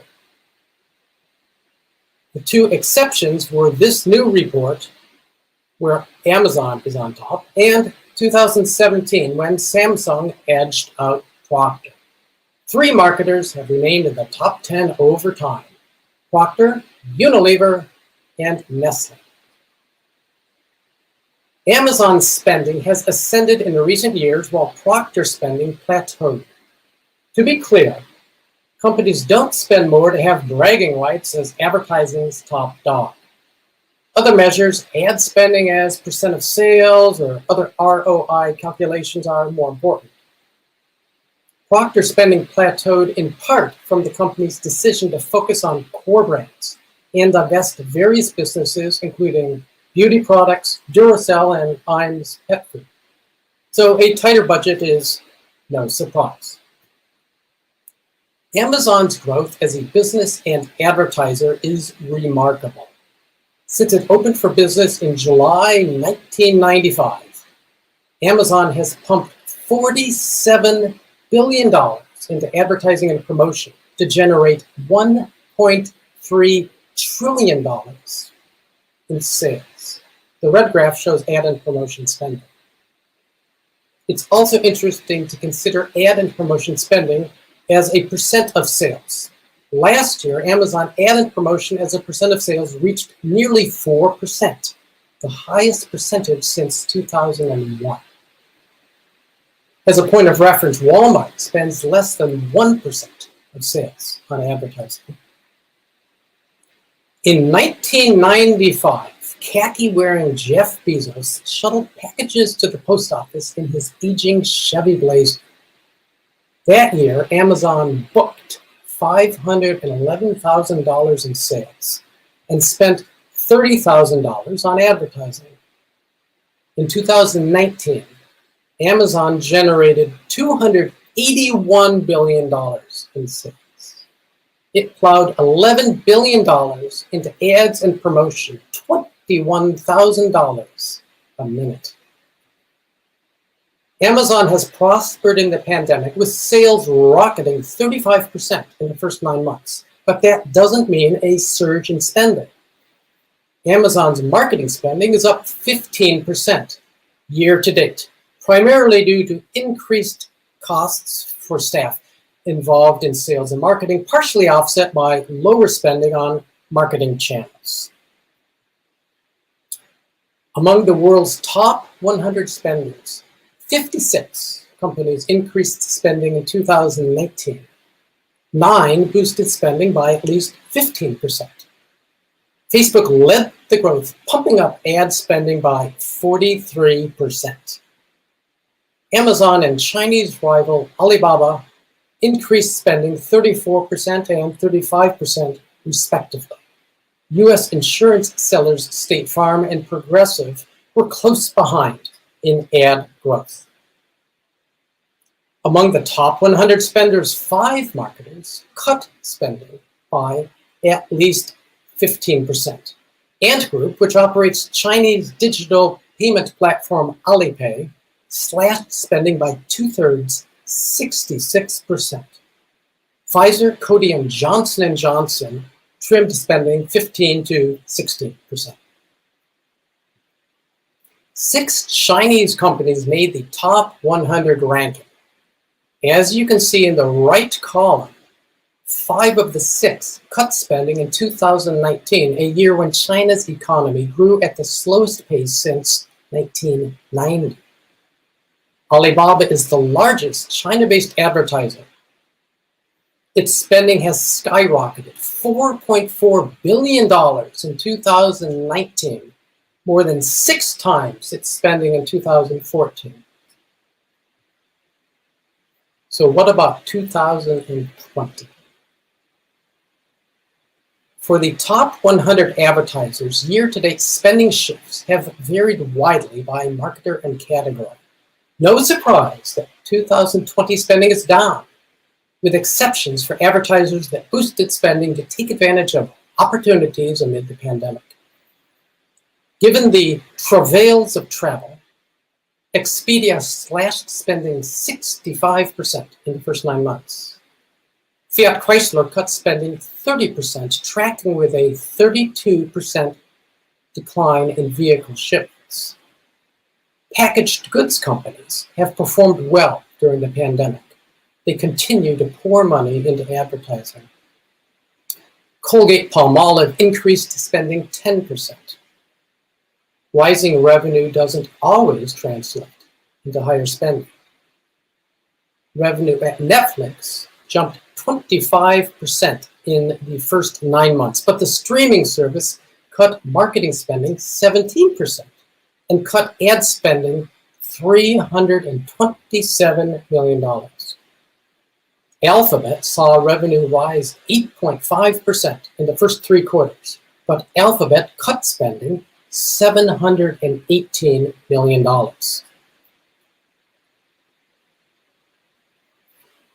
I want to close by looking at the big picture of overall advertising.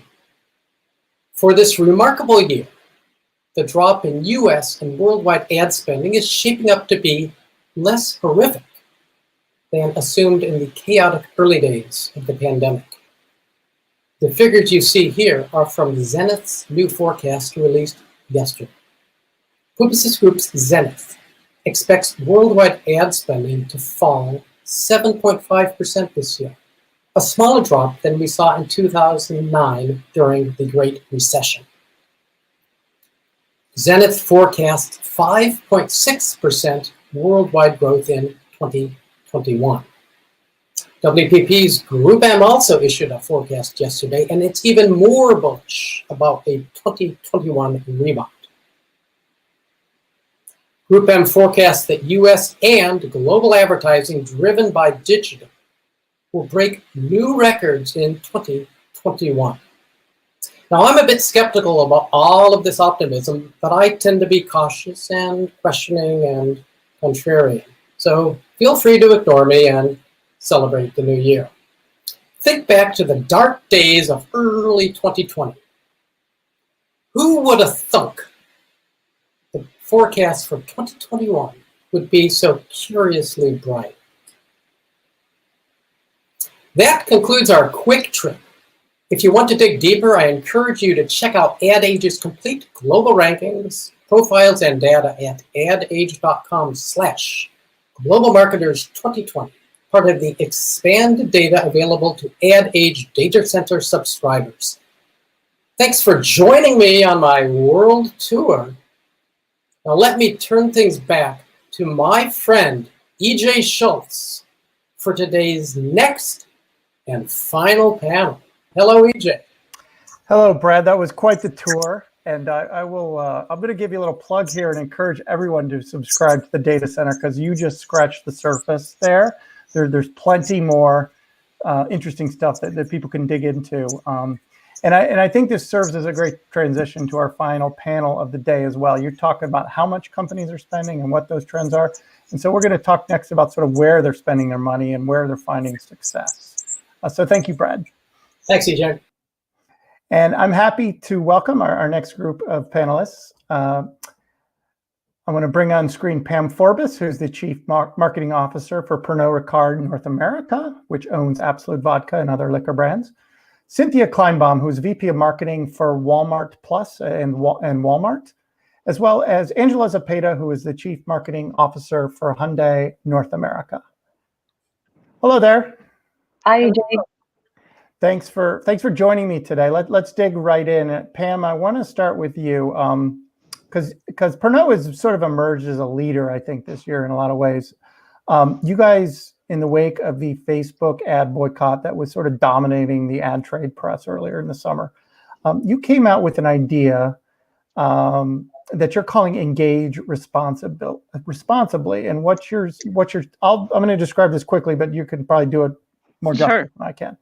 But basically, you're asking brands, companies, competitors, and the like to basically identify your hate footprint. And if it sounds like sort of carbon footprint, I think that's intentional. Basically, determining the level of hate speech at any given moment on Facebook. And then if companies are still choosing to spend on Facebook, to offset that hate speech by donating to organizations that combat hate speech. Did I get that right? That is it. So go ahead. Yeah, it's an open source platform. If you're interested in learning more, I would go to engageresponsibly.org. We just set up a website. We're in the process of putting a coalition together. It's open to anyone who wants to be involved. But we're looking to bring users of the platforms themselves, and brands who advertise on the platforms to work together to combat this sort of what I call a whack-a-mole effort to combat hate speech.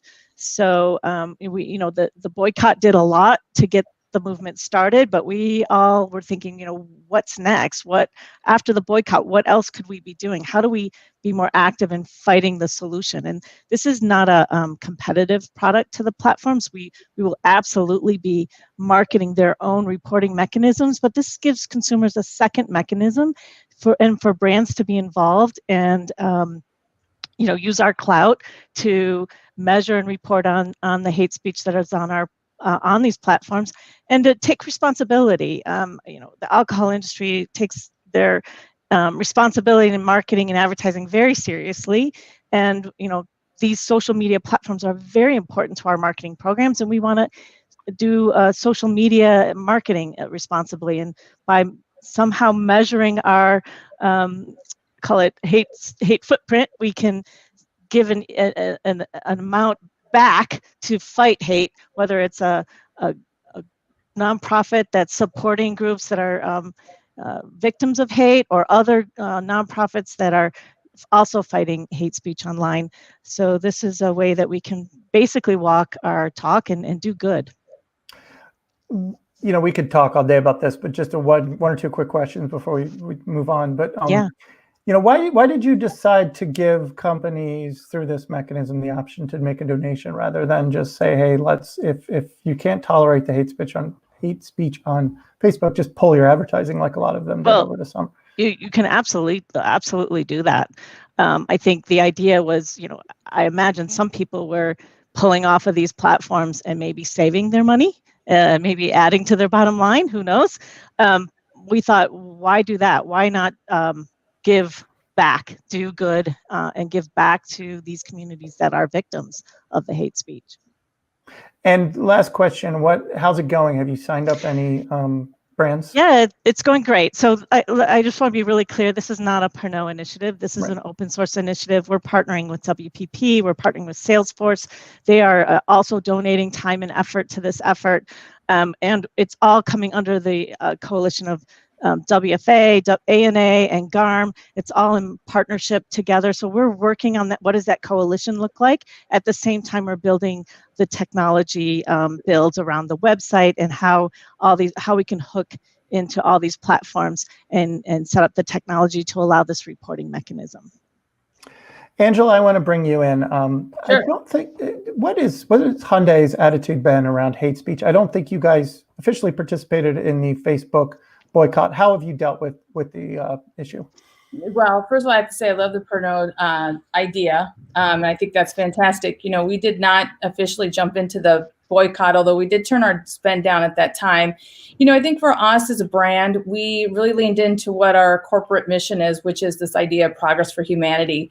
And we saw, you know, a proliferation of hate speech across all the platforms. And, you know, we felt as a brand that instead of letting hate speech take over, our approach was we wanted to be that beacon, you know, sort of this positive force for good that was going to start putting out positive messages that was going to give hope and inspiration to people during that time. And so we did a lot of things globally that I think collectively needed to be said, and social platforms were a place for us to do some of that spreading of that good word. So for us, we wanted it to be a place where people felt a renewed hope that this wasn't a place where just hate speech was going to take over, but that it would be back to a place where we could share and, you know, really be in a better place about how we can bring a community of people together. So we did everything from our corporate social responsibility, where we were doing testing sites for COVID-19 in those early days, letting people know about that. We had a lot of initiatives across the globe just with how we were reaching out to the local communities, to what we're doing with sustainability and, you know, future innovation for mobility and technology solutions for a better planet. So all of that was where we put our time, energy, and focus. And I think collectively as advertisers, all of this is for the greater good. And we all want to make these platforms the place where we want to have just really positive messages and people to use the platforms as they were originally intended to many years ago. So I think the collective is what is in the spirit of where we're at as advertisers together. And that was our role that we played at Hyundai. And I know you've also you've done some stuff on the diversity and inclusion, and yeah. From a business perspective too. I believe you're in the market for an African American agency. Is that right? And can you correct. talk about that process? Yeah, we wanted to make a very public statement, especially around the time of the Black Lives Matters protest. And, you know, I think all companies took an inward look to say, what could we do more? And because we can always do more. We have a lot of commitments with our executive team to increase diversity, hiring, diversity at the executive suite. I was the first woman on the C-suite. I'm no longer that lone woman in the C-suite. There are others now. 2 are African American, which is fantastic. And then from a marketing standpoint, we had put efforts against African American and Hispanic, but not with specific agencies or a dedicated spend that I thought was appropriate for the size of those audiences. And so that's our commitment for 2021. We're first going to hire African American agency and then soon a Hispanic agency. And we're really excited about making that official and making that part of our go-to-market plan moving forward.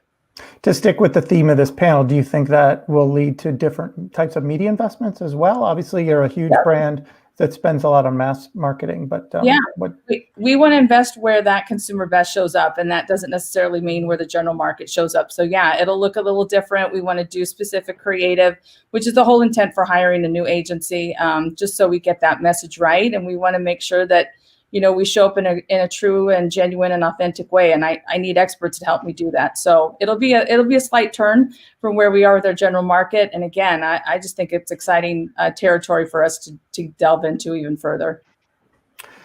Cynthia, I want to bring you in the conversation and talk about a different kind of media challenge.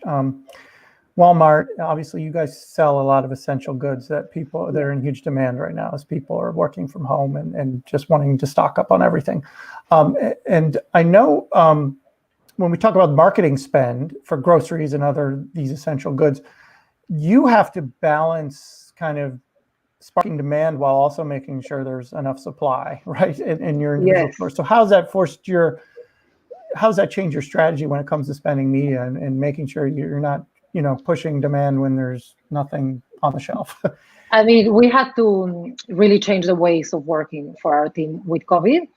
When before COVID, we were spending a lot of money on mass media. We were spending a lot of money trying to convince people to try online grocery because honestly, most of our customers weren't ready to let somebody else pick their groceries for them. So we were slowly making changes and getting people to try it.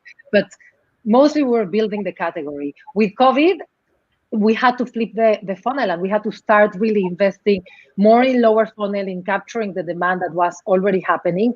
But we couldn't do it in a mass way because, as you all know, as marketers, it's more expensive to reactivate a churn customer than to acquire a new one.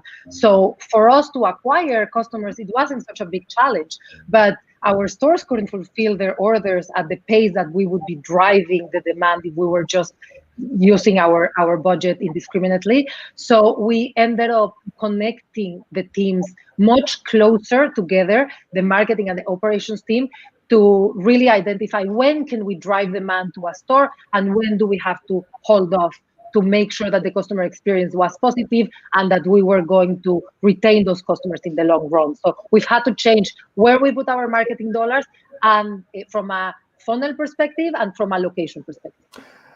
What was the biggest challenge about kind of building that connectivity between your operations and your marketing? And would you have any tips for folks who might want to try the same thing?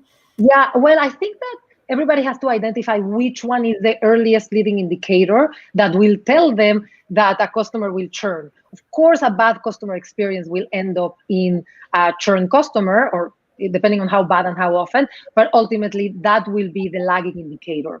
But by the time somebody has a bad experience, it's too late for you to do anything from a marketing perspective. In our case, we identified that inventory positions and availability of slots, of booking slots, was the earliest indicator.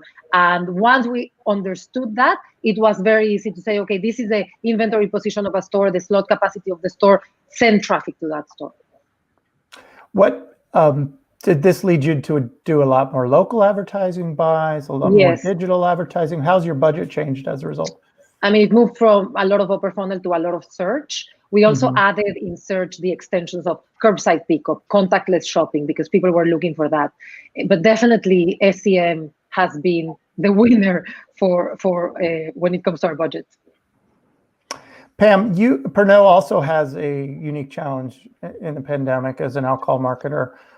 Sadly, a lot of bars and restaurants have had to shut down, and we're kind of moving back into that phase right now, unfortunately. I know historically, I think it's like 20% on the average alcohol sales come from on-premise. How has that altered the way you spend money? Are you pocketing the savings you might normally be spending in bars, or are you moving it other places? How are you doing?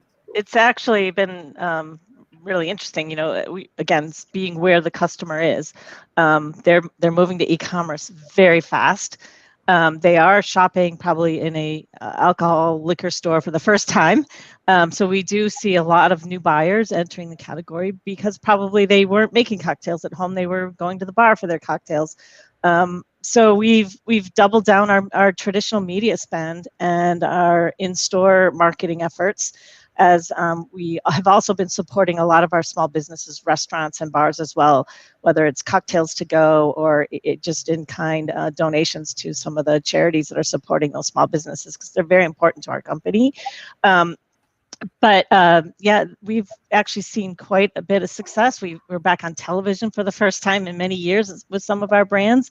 And I think it's going to be really interesting to see which habits stick. Clearly, people have enjoyed getting deliveries of their spirits brands, and we want to be there. So we have definitely moved to a lot of our funding to e-commerce and traditional media. And as you're doing that e-commerce increasingly, what has worked and what has not from a marketing or media spending perspective? Yeah, we're testing a lot. So the alcohol business is a very complicated 3-tier distribution system. It's every state has got different regulations. So there's a lot of these marketplaces standing up. It's not like the traditional, you can't go direct to consumer. So we're working with a lot of new startups and partners and figuring it out as we go and testing and learning.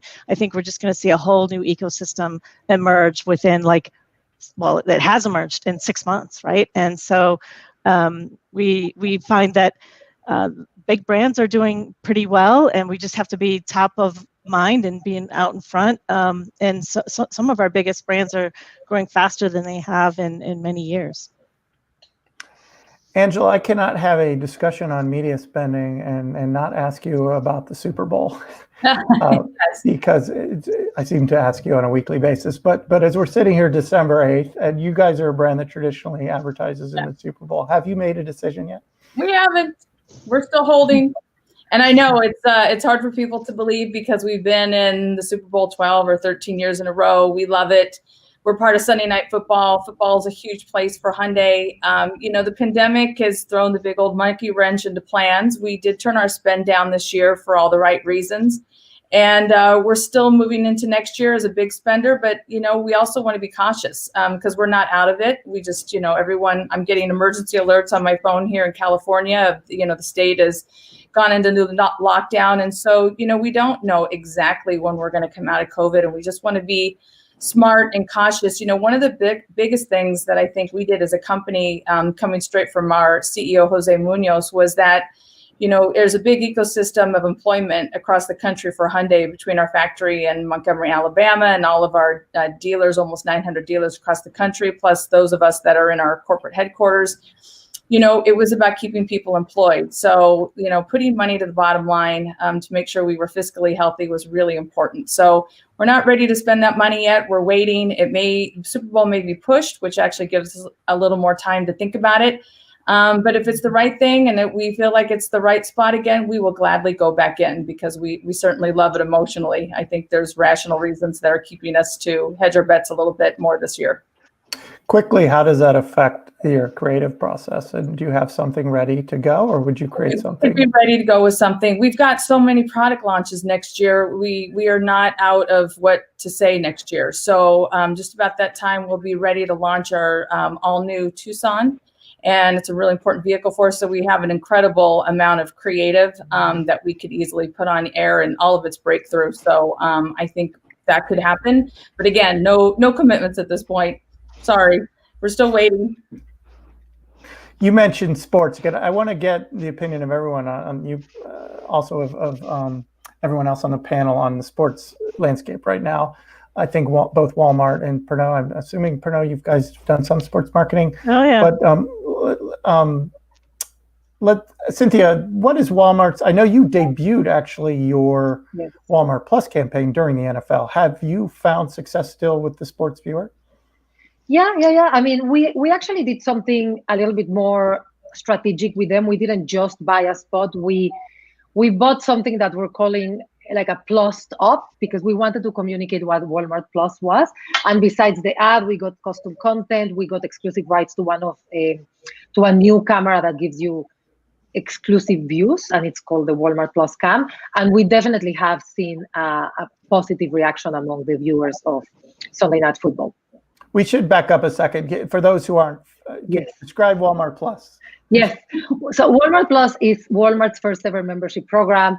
It started anchoring with one benefit, that's deliveries from your store. It's mostly groceries, but you can get almost everything that we have in the store, and a few more ancillary benefits. And last week we launched free shipping, no minimum, from our .com. So it's basically the only membership you need for your essential life. Okay, I'm doing the sales pitch here to run your life. So that's how we launched it in Sunday Night Football because it's a mass product. We just finished a presentation, and if you're watching, you saw how much Amazon is spending. I know. What are your prospects right now against Amazon? How do you approach your media spending, pushing Walmart Plus, knowing that it's a new product? Do you feel you just need to spend a lot to get the word out right now, or are you taking a different approach? Well, there's two things. The first one is we have a very active and loyal customer base that comes to Walmart on a regular basis. So we have to capitalize on that traffic to our stores and our site. And then the other one is, I think it's more about cutting through the noise and giving a message that connects with people than just buying 30-second ads everywhere, because it's a race to the bottom, right? Like, let's see who can spend more. Walmart Plus is just one part of Walmart. I will never be able to compete with Amazon as Walmart Plus. So I'm trying to come up with creative ways to tell the story, so I don't have to spend that much. That's my strategy. And you mentioned, I mean, your stores are probably your biggest asset, right? Absolutely. I mean, and we are activating them for Walmart Plus for sure. Pam, has Pernod done much with sports marketing this year? Yeah, we do a lot more local. So we have relationships with stadiums and teams in markets. And while, we can't really make use of maybe all those tickets we had, we're activating in stores. So think about, tailgating promotions, tailgate at home kind of promotions with Jameson.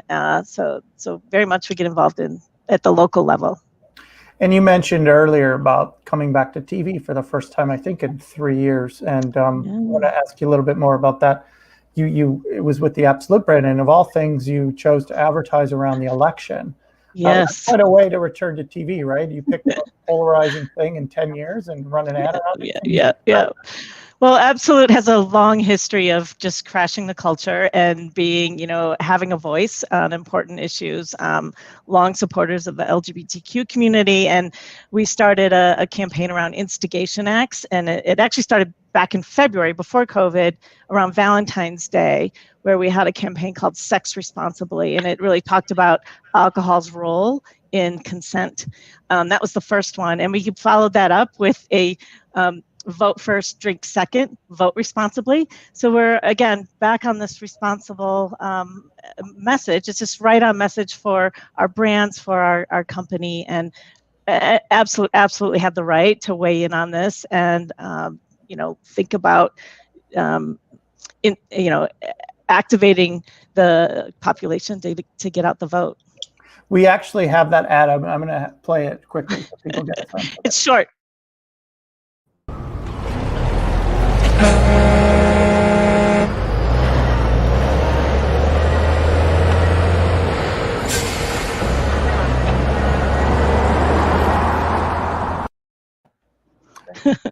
What were the results?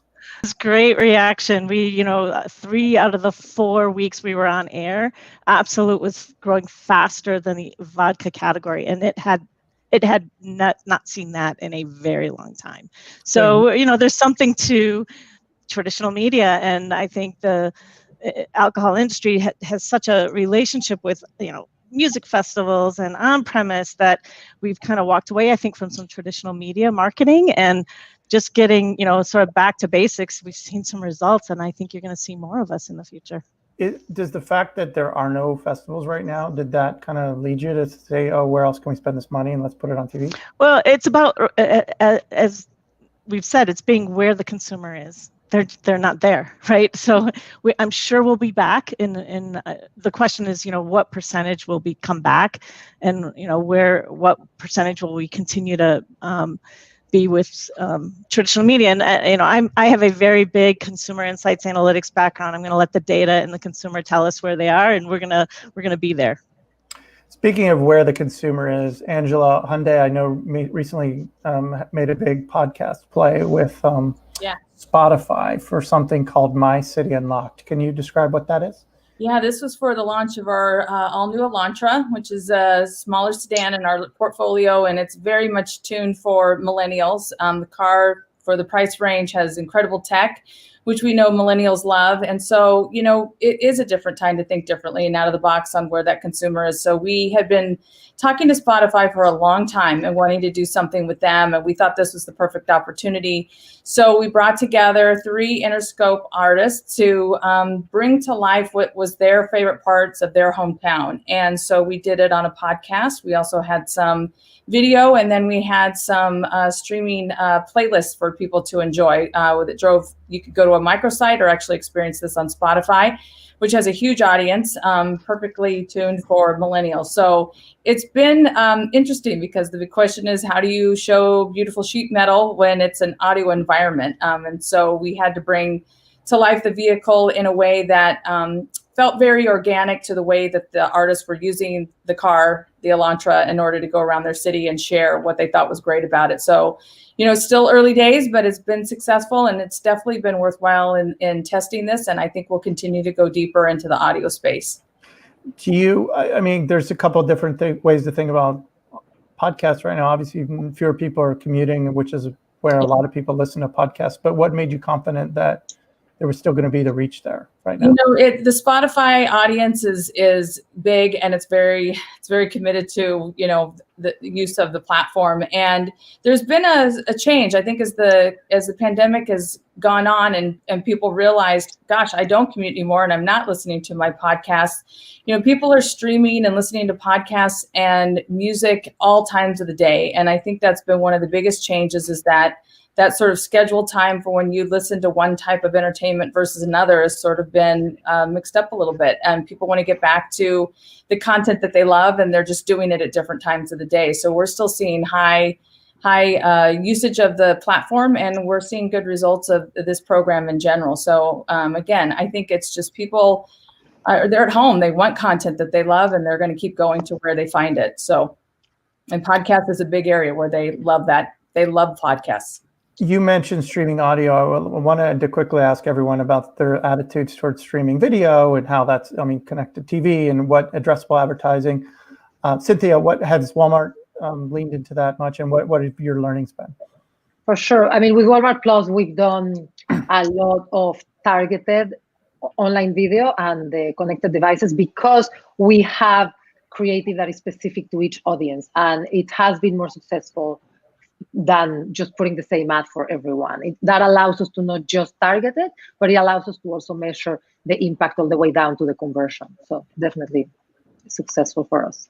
Pam, how about Pernod Ricard? Yeah, we with this effort to move to some more traditional marketing, we signed on with WPP Wavemaker, and we're in the process right now of building a very granular data set so that we can do the same. We already have some initial new media plans. We'll be doing a lot of new things that we haven't done in the past, and we're looking forward to going into new territory.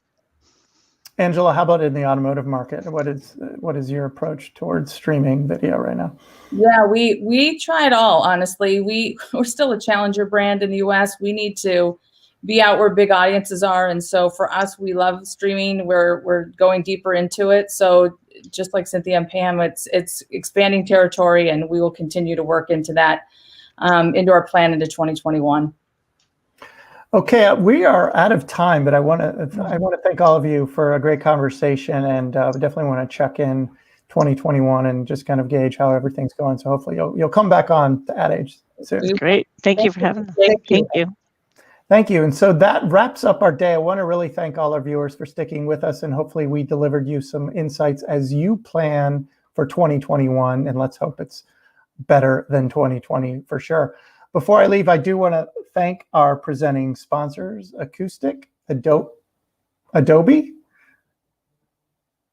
Salesforce, and Shutterstock, as well as our supporting sponsors, Argonaut and Brightcove.